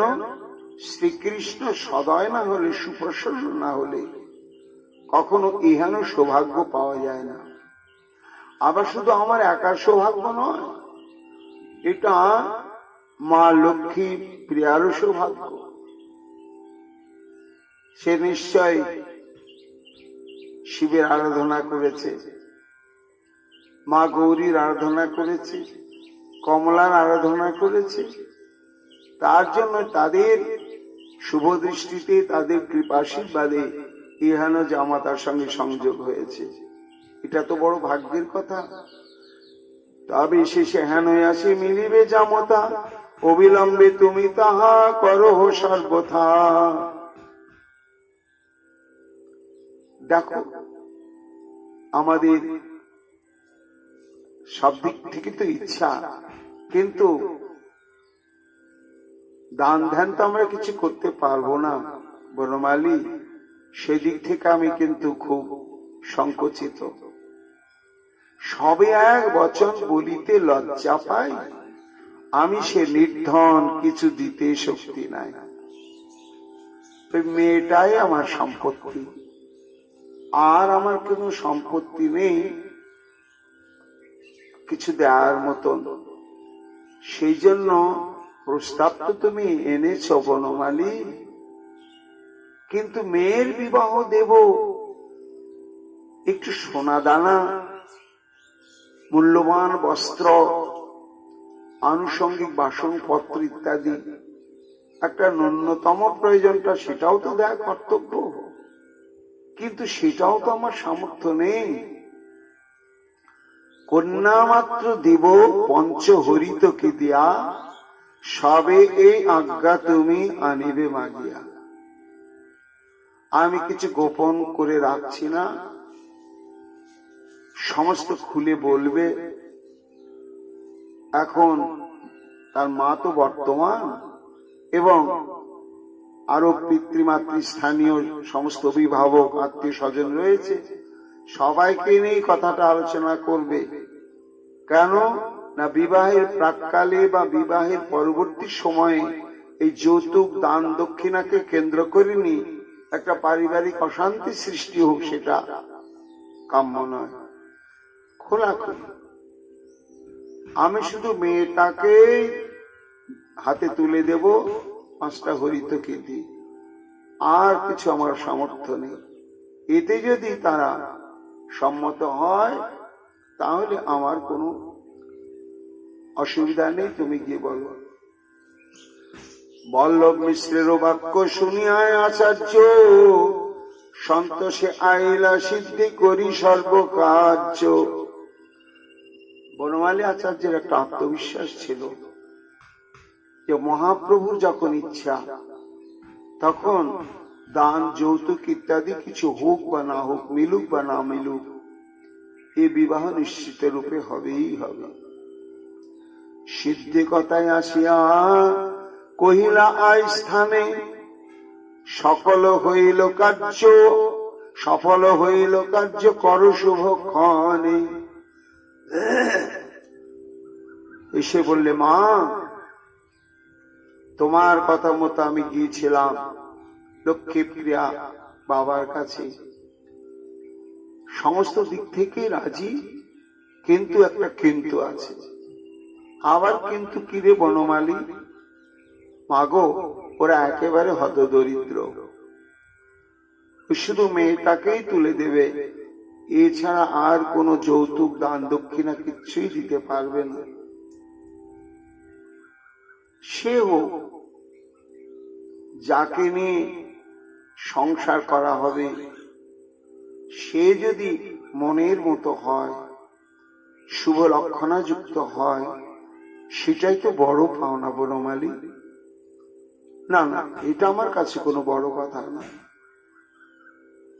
তাহলে তুমি আত্মীয় স্বজন সবাইকে একটু জানিয়ে দাও, দিয়ে যদি প্রয়োজন হয় মেয়ে দেখো, আর যদি মেয়ের পক্ষের ওরাও মনে করে আনুষ্ঠানিক ভাবে ছেলেকে দেখা দেখি হবে, হোক, হয়ে শুভস্য শীঘ্রম। এটি আর বিলম্ব না করাই উচিত। আপ্তলোক শুনি সবে হর্ষিত হইলা, সবে উদ্যোগ হইয়াসি করিতে লাগিলা। বৃন্দাবন দাস ঠাকুর বলছেন, এক কথায় সমস্ত আত্মীয় স্বজন যারা যেখানে ছিলেন সবাই সম্মত হয়ে গেলেন। হওয়ার সঙ্গে সঙ্গে বিবাহের দিন স্থির হয়ে গেল, নিমন্ত্রণ আমন্ত্রণ শুরু হয়ে গেল দুই পক্ষ থেকে, কন্যা পক্ষ মেয়ে পক্ষ থেকে। তারপরে সেই শুভক্ষণ ধীরে ধীরে এগিয়ে এলো। অধিবাস লগ্ন করিলেন শুভ দিনে, নৃত্য গীতে নানা বাদ্য বায় নটগানে, চতুর্দিকে দ্বিজগণ করে বেদধ্বনি, মধ্যে চন্দ্র সম বসিলেন দ্বিজমণি, ঈশ্বরের গন্ধ মাল্য দিয়া শুভক্ষণে, অধিবাস করিলেন আপ্তবিপ্রগণে, দিব্যগন্ধ চন্দন তাম্বুল মালা দিয়া, ব্রাহ্মণ গণের তুষিলেন হর্ষ হইয়া,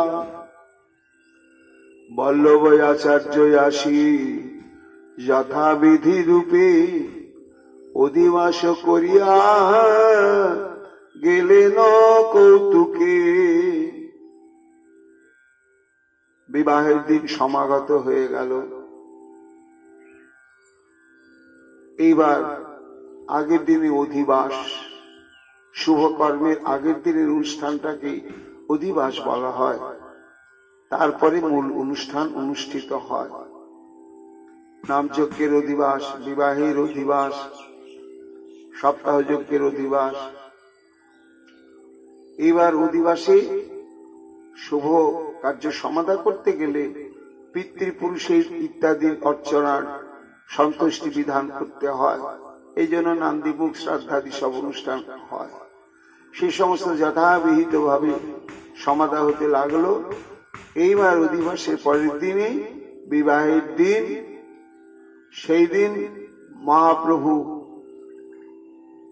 সমস্ত যা প্রিয় প্রিয় সমস্ত জন তাদেরকে নিয়ে বিবাহ যাত্রা করছেন। প্রভাতে উঠিয়া প্রভু করি স্নান দান, পিতৃগণে পুজিলেন করিয়া সম্মান, নিত্য গীত বাদ্য মহায় উঠিল মঙ্গল, চতুর্দিকে লেহ দেহ শুনি কোলাহল, কতবা মিলিল আসি পতিব্রতাগণ, কতেক বা ইষ্টমিত্র ব্রাহ্মণ সজ্জন, খই কলা সিন্দুর তাম্বুল তৈল দিয়া, স্ত্রীগণের আয় তুষিলেন হর্ষ হইয়া। সমস্ত নবদ্বীপ জুড়ে একটা বিশাল উৎসবের আনন্দ ছড়িয়ে পড়েছে। নিমাই পণ্ডিত তখন নবদ্বীপে সুপরিচিতি লাভ করেছেন এবং সর্বোপরি তার দুটি বৈশিষ্ট্য, মহাপ্রভুর মতন অত দীর্ঘ দেহ বিশিষ্ট কেউ ছিল না। কাজে পথ দিয়ে চললেই দেখা যেত ওটা নিমাই পণ্ডিত যাচ্ছে। ন্যাগ্রধ পরিমণ্ডল, মানুষ, সমস্ত মানুষই যার যার হাতে 3.5 হাত, কিন্তু মহাপ্রভু নিজের হাতে 4 হাত। এই জন্য সব থেকে দীর্ঘ দেহ, দূর থেকে দেখা যেত ওটা নিমাই পণ্ডিত। এক, দ্বিতীয় হচ্ছে অত সুন্দর সুপুরুষ নবদ্বীপে আর দ্বিতীয়টি কেউ ছিল না। নিন্দুক পাষণ্ডী যারা শত্রুতা করে তারাও যে লুকিয়ে লুকিয়ে দীর্ঘক্ষণ নিমাইকে দেখে না তা নয়, শত্রুতা করলেও নিমাইয়ের যে অনবদ্য ভুবন ভোলানো রূপ মাধুর্য, এটাকে তার অস্বীকার করতে পারে না। তো সেই নিমাইয়ের বিবাহ, যার সঙ্গে বিবাহ না জানি সে আবার কত সুন্দর হতো। এই জন্য একটা কৌতূহল সারা নবদ্বীপে। আমন্ত্রিত যারা তারা তো আসছেনই, আবার যারা অনাহুত তারাও সবাই আসছেন। আর সচিমা এবং ভারপ্রাপ্ত আরাও যারা এই উৎসবের দায়িত্ব নিয়েছেন, পরিতুষ্ট ভাবে সবার সম্মান প্রদর্শন করতে লাগলেন তাম্বুল ইত্যাদি দিয়ে দিয়ে। দেবগণ দেব বধূগণ নর রূপে, প্রভুর বিবাহে আসি আছেন কৌতুকে।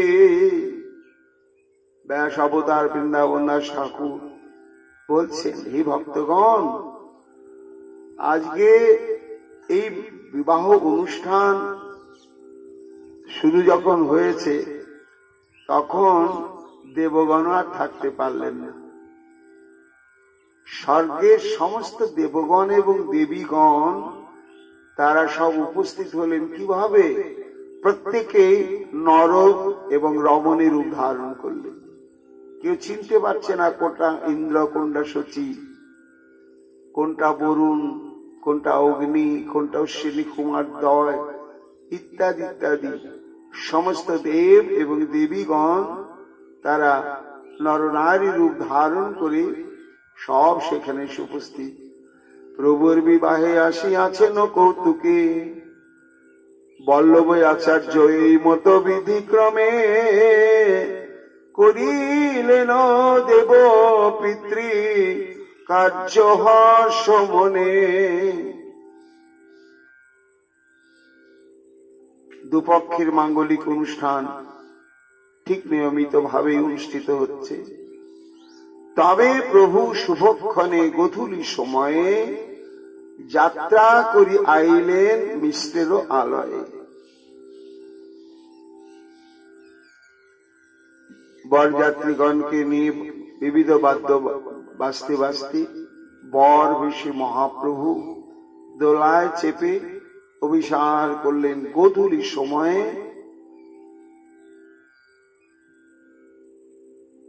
সেই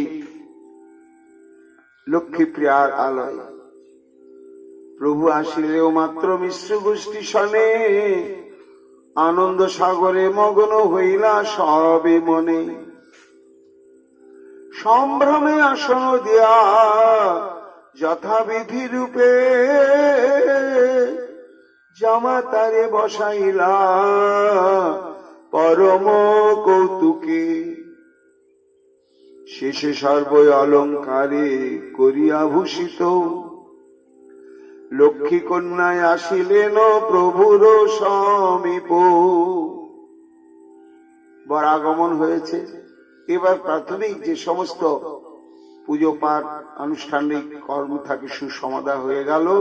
ছাদনাতলায় মহাপ্রভুকে বসানো হলো এবং এবার কন্যা সম্প্রদান সপ্র প্রদীক্ষণ ইত্যাদি অনুষ্ঠান হবে। তাই লক্ষ্মী প্রিয়াকে সেখানে সাজিয়ে আনা হয়েছে। যেই আনা হয়েছে হরিধ্বনি সর্বলোকে লাগিল করিতে, চতুর্দিকে সবে লক্ষ্মী রে পৃথ্বী হইতে তুলিলেন পৃথ্বী হইতে। অনুষ্ঠানটা তো হরিধ্বনির নয়। বিবাহে কেউ হরিধ্বনি দেয়, নামযজ্ঞে হরিধ্বনি দেয়, কিন্তু হরিধ্বনি পড়ল কেন? এটা কি ব্যাসাবতার বৃন্দাবন দাস ঠাকুর নিজের মন গড়া কথা বলছেন? না, উলুধ্বনি হয় কিন্তু হরিধ্বনি হয় না বিবাহে। কেন হয় না? না, হরির বিবাহ তো হয় না, সেই জন্যই হরিধ্বনি হয় না। কিন্তু আজকে তো স্বয়ং হরির বিবাহ হচ্ছে। এই বিবাহ লীলাটি অনুষ্ঠান হচ্ছে কার? স্বয়ং হরি। আমার মহাপ্রভু হচ্ছেন হরি। হরি শব্দে হচ্ছে যিনি হরণ করেন, চুরি করেন। যা বৃন্দাবনে যেটা পারেননি সেটা এখানে করছেন এবং করবেন। বৃন্দাবনে ব্রজে প্রসিদ্ধং নবনীত চৌরম ব্রজঙ্গনানাং চ দুকুল চৌরম। বৃন্দাবনে তিনি মাখন চোর। এই মাখন চুরি করতে করতে করতে শেষে গোপীদের বস্ত্র হরণ করলেন। কিন্তু যখন চৌর অষ্টকে মহাজন শ্রীকৃষ্ণের মহিমা কীর্তন করছেন, তখন আরো বিশেষণ দিয়ে দিলেন। সেটি কি? না, ব্রজে প্রসিদ্ধং নবনীত চৌরং ব্রজঙ্গনানাং চ দুকুল চৌরং অনেক জন্মার্জিত পাপ চৌরং চৌরগ্রগণ্য পুরুষং নমামি। হে চোরগণের শিরোমণি পুরুষ, তোমাকে আমি বারবার নমস্কার করি। কেন? না, জড় জগতের চোরেরা ধন সম্পত্তি চুরি করতে পারে, কিন্তু কারো পাপ চুরি করতে পারে না। পারে কি? পারে না। কিন্তু তুমি প্রভু একজনের পাপ নয়, জন্মার্জিত পাপ চৌরম, কোটি কোটি জন্মের কৃত যত পাপ রাশি তাকে তুমি চুরি করে নাও, হরণ করে নাও। এই জন্যই তুমি হরি। সর্ব পাপ হরে প্রেম দিয়া হরে মন, তাই হচ্ছে হরি। তো সেই হরি এইবার এসেছেন নবদ্বীপ লীলায়, বিপ্ররূপে তার বিবাহ হচ্ছে। কাজে তিনি যে সেই স্বয়ং হরি, এটা চিনুক বা না চিনুক, জানুক বা না জানুক, সেটা কোনো কথা নয়। তত্ত্বত যেহেতু তিনি স্বয়ং হরি, আজ তার এই মহামিলন উৎসব অনুষ্ঠানে মানুষের মনের মধ্যে, তার বাকশক্তিতে জিহ্বায় এমনি স্বতঃস্ফূর্তই হরিধ্বনিটা বেরিয়ে পড়ল, আপনা আপনি বেরিয়ে পড়ল। এবং শুধু বেরিয়ে পড়াতে তারা সংকুচিত, লজ্জিত বা অনভিপ্রেত বলে মনে করলেন না। তারা মনে করলেন যে কি জানি এই হরিবোল ধ্বনিটা এই সময় দেওয়াই প্রয়োজন ছিল, কিন্তু সাধারণ বিবাহে আমরা হরিবোল বলবো কেন, একটু থতমত করছিলাম। কিন্তু দেখো কেউ সামলাতেই পারলাম না, আপনা আপনি উচ্চস্বরে বলতে বাধ্য হয়ে গেলাম। এই বলতে পারার জন্য ভক্তগণ অত্যন্ত আনন্দ। বৃন্দাবন দাস ঠাকুর বলছেন, এই দেখো কার বিবাহ হচ্ছে গো, কার বিবাহ হচ্ছে? না, সংকীর্তন পিতা শচীনন্দনের বিবাহ হচ্ছে। ইনি হচ্ছেন সংকীর্তনের জনক। তাই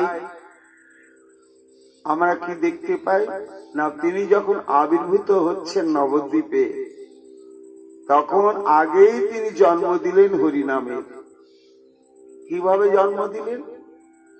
এটা বৃন্দাবন দাস ঠাকুরও বলেছেন, কবিরাজ গোস্বামী পাদও বলেছেন। যে সেই দিন মহাপ্রভুর আবির্ভাবের তিথিটা ছিল চন্দ্রগ্রহণের তিথি। আর এই চন্দ্রগ্রহণ ঠিক সন্ধ্যা বেলায় মহাপ্রভু যখন সচী মায়ের গর্ভ থেকে ভূমিষ্ঠ হবেন তার আগে চন্দ্রগ্রহণ শুরু হয়ে গেল। এই চন্দ্রগ্রহণকে কেন্দ্র করে কি জানি সেই দিন সারা নবদ্বীপ একেবারে হরিনামে মুখরিত হয়ে গেল। কবিরাজ গোস্বামীও বললেন যে দেখো, তিনি যে হরিনাম বিলাতে এসছেন তাই আগে হরিনামকে পাঠিয়ে দিলেন। আগে হরিনাম প্রবর্তিত হলো, প্রচারিত হলো, সমুচ্চারিত হতে লাগলো। আর সেই হরিনাম চলার অবস্থাতেই ভগবান আবির্ভূত হলেন ধরামণ্ডলে। তাহলে যার জন্মলগ্নে হরিধ্বনি হয়েছিল, কারো প্রচার উদ্দীপনা আদেশ নির্দেশ ব্যতিরেকেই, আর দৈব ঘটনা যেমন মানুষের জীবনের জন্ম, দৈব ঘটনা হচ্ছে বিবাহ। এটা দৈব ভাবে হয়, সাজানো বিয়েও ভেঙে যায়। আবার দেখা যায় যে ওই তিথিতে অন্য সময় অন্যের সঙ্গে বিয়ে হয়ে গেল, তার সঙ্গে নির্বন্ধ থাকে। তো যার সঙ্গে যার নির্বন্ধ থাকবে বিবাহটা সেইখানেই হয়, ওটা চেষ্টা করে হয় না। উনি একটা দৃষ্টান্ত রয়েছে আমার ঠাকুরদা বলতে, যে একবার এক রাজবাড়িতে ভীষণ কলহ শুরু হয়ে গেছে বিবাহকে কেন্দ্র করে। কি রাজকন্যা বিবাহযোগ্যা হয়েছে, তা রাজা একটু রাজকার্যে উদাসীন। রানী বলছে, মহারাজ তুমি একটু তাকাও না মেয়েটার দিকে, কি করে নিশ্চিন্তে আছো? রাজা দেখছে ওহো মেয়ে তো বড় হয়ে গেছে, সেই তো দেখি কি করা যায়। বলে দেখি কি করা যায় না, আমি কিন্তু আমার নিজের দায়িত্বে আমি কিন্তু চেষ্টা শুরু করিয়েছি। রানীমা ঘটক পাঠিয়ে দিয়েছে, আবার তাড়াতাড়ি বিবাহ দিতে হবে। রাজা মন্ত্রীকেও বলেছে, মন্ত্রী দেখো তো ঘটক পাঠিয়ে ভালো ছেলে পাও কিনা। রাজা নিজের দায়িত্ব পাঠিয়েছে। এখন 3 ঘটক 3টি বর নিয়ে এসে হাজির, সম্বরা হবে। এখন যেই এসেছে 3টি বর, কার সঙ্গে বিবাহ হবে এই নিয়ে তো একটু দ্বন্দ্বের সৃষ্টি হয়ে গেল। রানী বলছো আমি পেটে ধরেছি, আমার ঘটক যাকে যে ছেলে কিনেছে আমার মেয়ে দিয়ে তার সঙ্গে হবে। রাজা বলছে রাখো, আমি না জন্মদাতা পিতা, হ্যাঁ আমার ঘটক যে রাজকুমারকে এনেছে তার সঙ্গে আমার এই মেয়ের বিবাহ হবে। মন্ত্রী বলছেন রাজা মশাই আমার সম্মানটা রাখবেন, আমি কিন্তু নিজের দায়িত্বে যাইনি, আপনি আমাকে পাঠিয়েছেন, আপনার কথা মতে আমি এনেছি। কাজেই মানুষ আত্মসম্মানের চাইতে পরের সম্মান রক্ষা করে, এটাই নিয়ম। কাজে আমার আনা এই রাজকুমারের সঙ্গে বিবাহ হবে। এই নিয়ে একেবারে দ্বন্দ্ব কাজিয়া। তা গরুর ওই দিক দিয়ে যাচ্ছিল, যেতে যেতে দেখছি এরকম তো ঝগড়া হচ্ছে। একটা কন্যা 3টি বর, কার সঙ্গে বিবাহ হবে কে জানে। বৈকুণ্ঠে চলে গিয়েছে। কি গরুর প্রভু একটা সমস্যা, তাই একটু জানতে এলাম, তুমি তো সর্বান্তর্যামী, কি এই ঘটনা তো বলো তো প্রভু, কোন বরের সঙ্গে মেয়েটার বিবাহ হবে? ভগবান হেসে বলছেন ওই 3টা বরের কোনো বরের সঙ্গে বিবাহ হবে না। তবে তাহলে আজকে না না এই লগ্নেই বিবাহ হবে, এই লগ্নেই বিবাহ হবে। আবার ওই 3টি বর চলে এসেছে তাদের সঙ্গে হবে না, তাহলে কোথায় কার সঙ্গে হবে? বলে অমুক দেশে রাজার ছেলে, যার সঙ্গে এখনো এরা কেউ যোগাযোগ করেনি, জানে না, চেনেও না, সেই রাজপুত্রের সঙ্গে এই লগনে বিবাহ হবে। গরুর বলছে, ও এ আমার সঙ্গে তুমি মশকরা করছো? হ্যাঁ, কোথায়? তার সঙ্গে এদের কোন সম্পর্কই নাই, চেনেও না, জানেও না। সে রাজাও এদেরকে চেনে না। আর এই লগ্নে সেই রাজপুত্রের সঙ্গে কি করে বিয়ে বাবা হয় দেখি? ঠাকুর আমি দেখছি। গরু তখন চলে গিয়েছে সেই রাজ্যে। সেই রাজপুত্রটা দেখছে একা একা উদ্যানে ভ্রমণ করছে, আর গরুর ওকে ধরে নিয়ে আকাশে উড়ে চলে যাচ্ছে। বাবা তুমি ভয় পেও না, আমি তোমাকে 2-4 ঘন্টা রাখবো, তারপর আবার তোমাকে আমি বাপ মায়ের কাছে পাঠিয়ে দেবো, তোমার কোনো চিন্তা নেই, কোনো ভয় নেই। এই বলে তাকে উড়িয়ে নিয়ে গিয়ে সমুদ্রের মাঝখানে একটা দ্বীপ, সেই দ্বীপের মধ্যে বলে, বাবা তুমি এখানে একটু থাকো, আমি বিষ্ণু বাহন, তোমার কোনো ভয় নেই, তারপরে আমি আবার তোমাকে ঠিক পৌঁছে দেব। দিয়ে এইবার গরুর দেখছে কেমন করে ওই লগনে ওই ছেলের বিয়ে হয় দেখি তো। সেখানে গিয়ে মজাটা দেখছে। এখন ঝগড়া তো তুঙ্গে উঠে গিয়েছে, আর লগ্নটা এগিয়ে আসছে। এখন রানীর অধীনে আছে মেয়ে, আর নিয়ম হচ্ছে যে ওই স্বয়ম্বর সভাতে সব যার যার পক্ষ থেকে, মানে রানীর পক্ষ থেকে যাবে বড় বড় মিষ্টি ভাণ্ড, মানে যার যার ঘটকের তরফ থেকেই সব মিষ্টি ভাণ্ড যাবে। তারপরে কন্যা আসবে, তারপরে মালা বদল হবে, সেই মিষ্টান্ন সব বিতরণ হবে। এখন রানী করেছে কি, বিরাট সেই মিষ্টান্নের পাত্র, তার মধ্যে মেয়েকে বসিয়ে দিয়েছে। মা এইটা তো যাচ্ছে, কেউ জানবে না, আর ওই ছেলে যেই ঢাকনাটা খুলবে তুই বেরিয়ে মালাটা দিয়ে দিবি। মেয়ে তো সেই আনন্দে আছে ওর মধ্যে বসে। এখন সেটা রাজ দরবারে যাচ্ছে। গুরু মনে করছে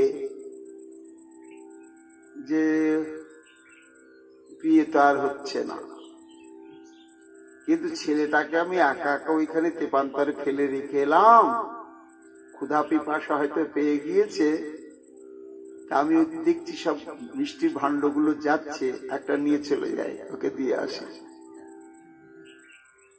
একটা এমনি করে ছ মেরে নিয়ে চলে গেছে, নিয়ে গিয়ে দিয়ে দিয়েছে। বাবা তুমি মিষ্টি আছে, খোলো, খুলে তুমি খেতে থাকো, আমি আবার আসছি, এসে তোমাকে নিয়ে যাব। এদিকে এসে দেখছে সর্বনাশ, মেয়েই হারিয়ে গেছে। আর খোঁজ খোঁজ খোঁজ, মেয়েকে খুঁজতে খুঁজতে খুঁজতে খুঁজতে লগ্নই ভ্রষ্ট হয়ে গেল, লগ্ন চলে গেল, মেয়ে আর খুঁজেও পাওয়া গেল না। সব বরগুলো মনক্ষুণ্ণ হয়ে চলে গেল, এবং একটা সমস্যা দেখা গেল, মেয়ে গেল কোথায়? মাও ভয় বলছে না যে আমি তার মধ্যে লুকিয়ে রেখেছিলাম, তাহলে দায়ীটা তো আমি হব। গরুর দেখছে, এই দেখো তো ঠাকুরের কথা। আরে এই লগ্নেই ওই ছেলের সঙ্গে বিয়ে হবে, মেয়ে তো হারিয়েই গেল, তা বিয়ে বার কি করে হবে? আর লগ্ন তো পেরিয়ে গেল, যা ছেলেটাকে আমি বাবা মার কাছে পৌঁছে দিয়ে আসি। ও মা সেখানে গিয়ে দেখছে যে মালা বদল করে দুজনে বসে আছে, গৌরী বলে। গরু তো আশ্চর্য, কি হলো ব্যাপারটা? ছেলেকে জিজ্ঞাসা করছে, আমি তো কিছু জানি না, মিষ্টির গন্ধ, আমি এই ঢাকনাটা খুলেছি, আর এর মধ্যে দেখছি এক রাজকুমারী, এইভাবে তো আমাকে বরমাল্য প্রদান করেছে। তখন গরু লজ্জিত হলেন এবং মনে মনে ভাবলেন, আহা হা, এইটির নামই নির্বন্ধ। বিবাহের নির্বন্ধ একেই বলা হয়, যার সঙ্গে যার ঘটনা ঘটে আছে ওটা যে কোনো ভাবে গিয়ে সেটা ঘটবেই ঘটবে। এই জন্য আজকে সেই মুহূর্তটি সমাগত হয়েছে বল্লভ ভট্টের ঘরেতে। সবার ইচ্ছা সেই মাধুর্য দর্শন করবেন, তা বিয়ের লগ্নে হরিধ্বনি, হরিকে নিয়েই তো, হরিনামকে নিয়েই তো প্রভু এসেছেন। তবে লক্ষ্মী প্রদক্ষিণ করি সপ্তবার, জোর হস্তে রহিলেন করি নমস্কার। তবে শেষে হইল পুষ্পমালা ফেলাফেলি, লক্ষ্মী নারায়ণ দোহে মহা কৌতূহলী। দিব্যমালা দিয়া লক্ষ্মী প্রভুর চরণে নমস্কার করিলেন আত্মসমর্পণে। সর্বদিকে মহা জয় জয় হরিধ্বনি, আনন্দে পরমানন্দ আর নাহি শুনি। হেন মতে শ্রীমুখ চন্দ্রিকা করি রসে, বসিলেন প্রভু লক্ষ্মী করি বাম পাশে। প্রথম বয়স প্রভু চিনিয়া মদন, বাম পাশে লক্ষ্মী বসিলেন সেই ক্ষণ। কি শোভা কি সুখ যে হইল মিশ্র ঘরে, কোন জন তাহা বর্ণি পারে শক্তি ধরে। তবে শেষে বল্লভ করিতে কন্যাদান, বসিলেন যে হেন বিশ্বক বিদ্যমান। বিশ্ব যেমন কন্যা সম্প্রদান করলেন, কোথায়? বিশ্বকের কন্যায় তো রুক্মিণী দেবী না, সেই রুক্মিণী দেবীর নির্দেশ অনুসারে শ্রীকৃষ্ণ যখন কুণ্ডির নগরে উপস্থিত হলেন, আর বিবাহের পূর্বদিনে চিরকালই বংশে নিয়ম রয়েছে, রাজপ্রাসাদের বাইরে অম্বিকা দেবীর মন্দির আছে, সেখানে গিয়ে কন্যাকে পুষ্পাঞ্জলি প্রদান করে পদব্রজে যেতে হয়, পদব্রজে আসতে হয়। আর সেই পথ থেকেই হরণ করার জন্য অনুরোধ করেছিলেন শ্রীকৃষ্ণকে। এই মাস শ্রীকৃষ্ণ সেই অনুপাতেই রুক্মিণী দেবীকে হরণ করে নিয়ে যখন চললেন, প্রথমে হতচকিত হয়ে গিয়েছিল সবাই। তারপরে বুঝতে পারলে যা রুক্মিণী হরণ হয়ে গেল, তো একটা কিছু ঘটবে এটা অনুমান করে রেখেছিল বিশ্বকের পুত্র রুক্মিণী। তাই প্রচুর সৈন্য সামন্ত সব একেবারে প্রস্তুত করে রেখেছিল।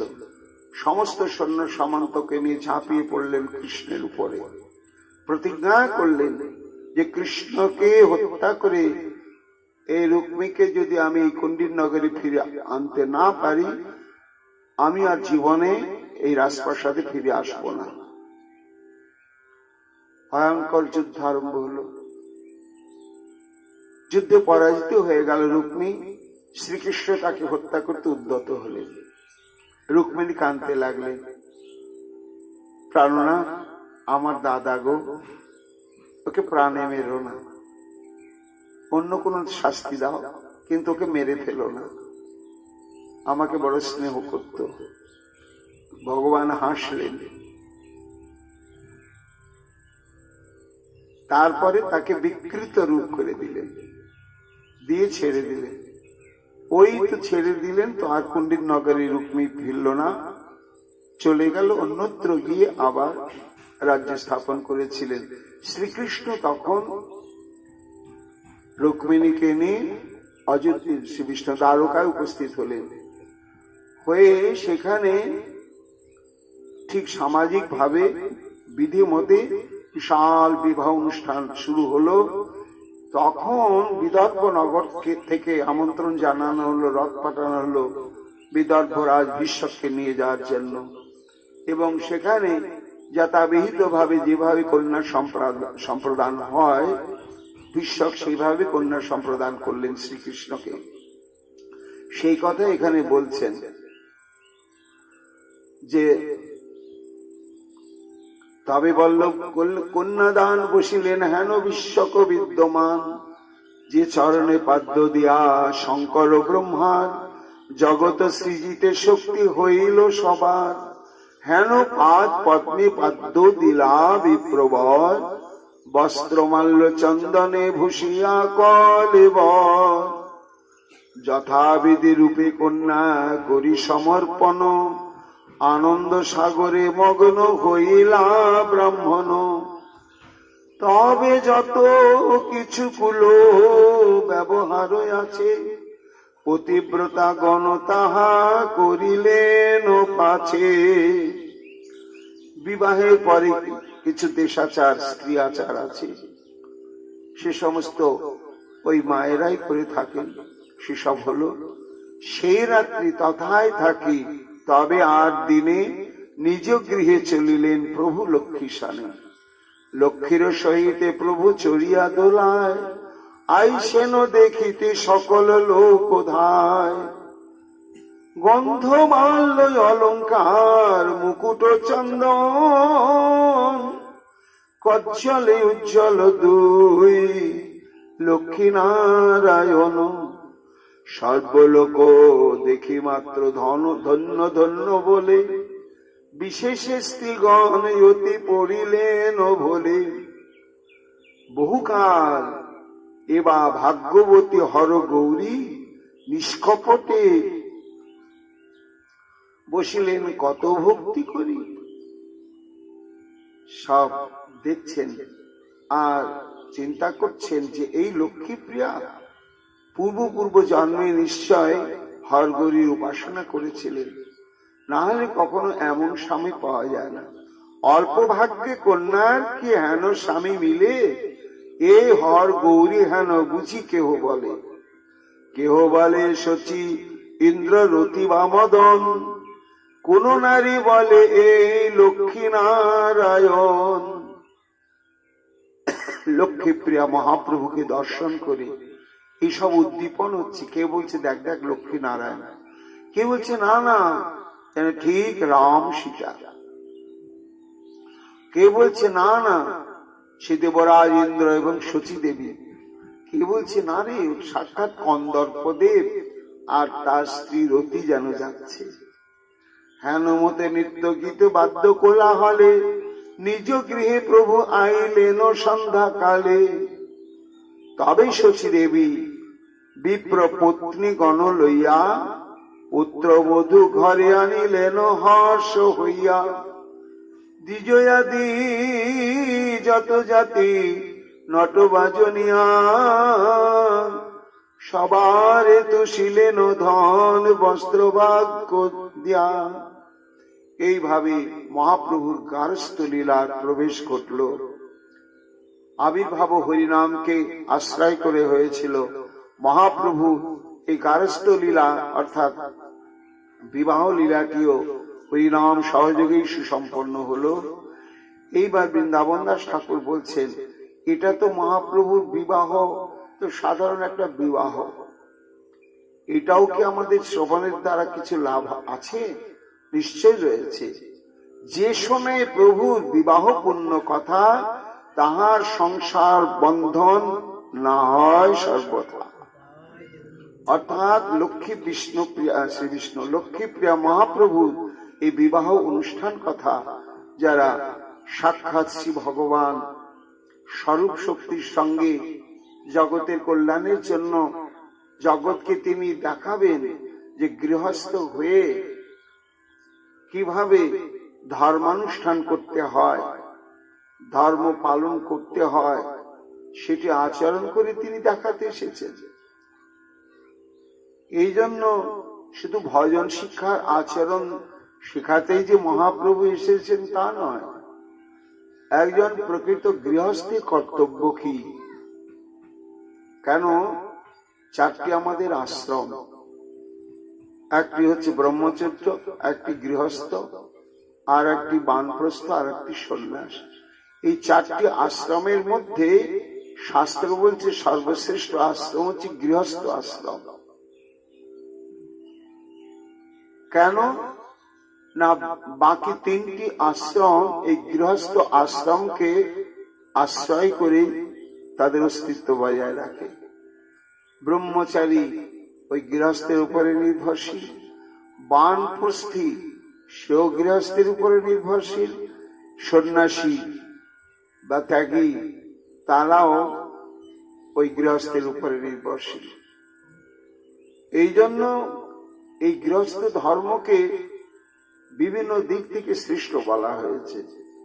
শাস্ত্রে এরকম প্রমাণ আছে যে একজন গৃহত্যাগী বহু বছর নির্জনে কঠোর তপস্যা করে যে পারমার্থিক সম্পদ লাভ করে, সেই সাধু যখন কোন গৃহস্থের ঘরে অতিথি হয় এবং গৃহস্থ যখন তাকে সাক্ষাৎ নারায়ণ জ্ঞানে পরিচর্যা করেন, তখন সেই সাধু 50 বছর কঠোর তপস্যা করে যে সাধন সম্পত্তি লাভ করেছেন, ওই সাধুকে নারায়ণ জ্ঞানী সেবা করে একদিন দুদিনের মধ্যেই সেই গৃহস্থ সেই সম্পত্তি বিনা ভজনে প্রাপ্ত হয়ে যাবে। এ নিয়ে অনেক দৃষ্টান্ত রয়েছে, অনেক দৃষ্টান্ত। একজন মহাত্মা এমনি কঠোর তপস্যা করছিলেন। বহুদিন তপস্যা করতে করতে বুঝতে পারছিলেন যে আমার সিদ্ধি লাভ হলো কি না হলো। তা যে গাছের তলে বসে তপস্যা করতেন, সে গাছের উপরে ছিল একটা পাখির বাসা। তাই রাত্রিকালে সেই পাখিগুলো সম্মিলিত হয়েছে দাম্পত্য বিলাসে, আর ভারসাম্য হারিয়ে পড়েছে সাধুর মাথায়। আর সাধু তো রেগে মেগে একেবারে কটমাট করে তাকিয়েছে। যেই তাকিয়েছে আর সাধুর দৃষ্টিপাত মাত্রে পাখিগুলো ভস্ম হয়ে গেল। তো যেই ভস্ম হয়ে গিয়েছে, সাধু ভাবছে সিদ্ধি লাভ হয়ে গেল, আমি তো এখন সিদ্ধ মহাত্মা হয়ে গেলাম। এইবার আমি এখন যার দিকে এমনি করে ক্রোধ করে তাকাবো, সে ভস্ম হয়ে যাবে, আর আমার সঙ্গে কেউ লাগতে পারবে না। তখন বেরিয়ে পড়েছে, যার জন্য তপস্যা সেটাই তো আমার হয়ে গিয়েছে। এইবার ভিক্ষায় মাধুকুরিতে গিয়েছে, এক গৃহস্থ বাড়িতে গিয়ে, হরি ওম হরি ওম, মা আমি একজন সাধু এসেছি ভিক্ষার্থী, বাবা একটু অপেক্ষা করুন, আমি বঞ্চিত করব না, আমি একটু আসছি। আবার কিছুক্ষণ পরে, মা বাবা আমি আসছি। ও মা জানো আমি কে? মা তখন বেরিয়ে এসেছে, বলেছেন, হ্যাঁ বাবা গো, আমাকে সে গাছে পাখি পাননি যে ভস্ম করে দেবেন, একটু ধৈর্য ধরুন। সাধু তো চমকে গেল, সর্বনাশ, একটা কুলবধূ, আর এতদিন তপস্যা করে এত বড় শক্তি আমি অর্জন করেছি, আর এই তত্ত্বটি জানলো কি করে? তখন তার অহংকার সব দূর হয়ে গেল। বলে, বাবা আমরা গৃহস্থ লোক, আমি আমার স্বামী একটু অসুস্থ, তা আমার স্বামীকে আমি স্বামী ভাবি না, পতি মানে ভগবান, তাকে আমি ভগবান বুদ্ধি নিয়েই সেবা করি। এই ভগবান বুদ্ধি নিয়েই সেবা করি, অতিথির সেবা করি। এই তাদের কৃপাশীর্বাদে আমার হৃদয় তত্ত্বজ্ঞান প্রাপ্ত হয়েছে। যে তত্ত্বজ্ঞান প্রাপ্ত হতে তোমার এত কঠোর তপস্যা করতে হয়েছে। এই জন্যই এই গৃহস্থ আশ্রম হচ্ছে সর্বশ্রেষ্ঠ। তা মহাপ্রভু সেই গৃহস্থ আশ্রমকে বরণ করলেন। আমরা আগামীকাল থেকে জানব যে লক্ষ্মীপ্রিয়াকে নিয়ে মহাপ্রভু প্রকৃত গৃহস্থ ধর্ম কি কি এবং পালন করা কর্তব্য সেটি জানাবেন। আগামীকাল সেটি শ্রবণ করব। বৃন্দাবন দাস ঠাকুর বলছেন যে এই মহাপ্রভুর বিবাহ লীলা প্রসঙ্গ শ্রবণ করলে আমাদের সংসার বন্ধন খণ্ডন হয়ে যাবে। এই বলে আজকের মতো আমরা ভাগবতী কথা এখানে বিশ্রাম লাভ। আবার যথাসময় আগামীকাল শুরু হবে। নরহরির প্রাণ গোরা গৌরাঙ্গ হে, গোরা গোরা গোরা গোরা গৌরাঙ্গ হে, গরব করে গাইব মোরা গৌরাঙ্গ হে। হা গোরা প্রাণ গোরা গৌরাঙ্গ হে, হা গোরা প্রাণ গোরা, হা গোরা প্রাণ গো।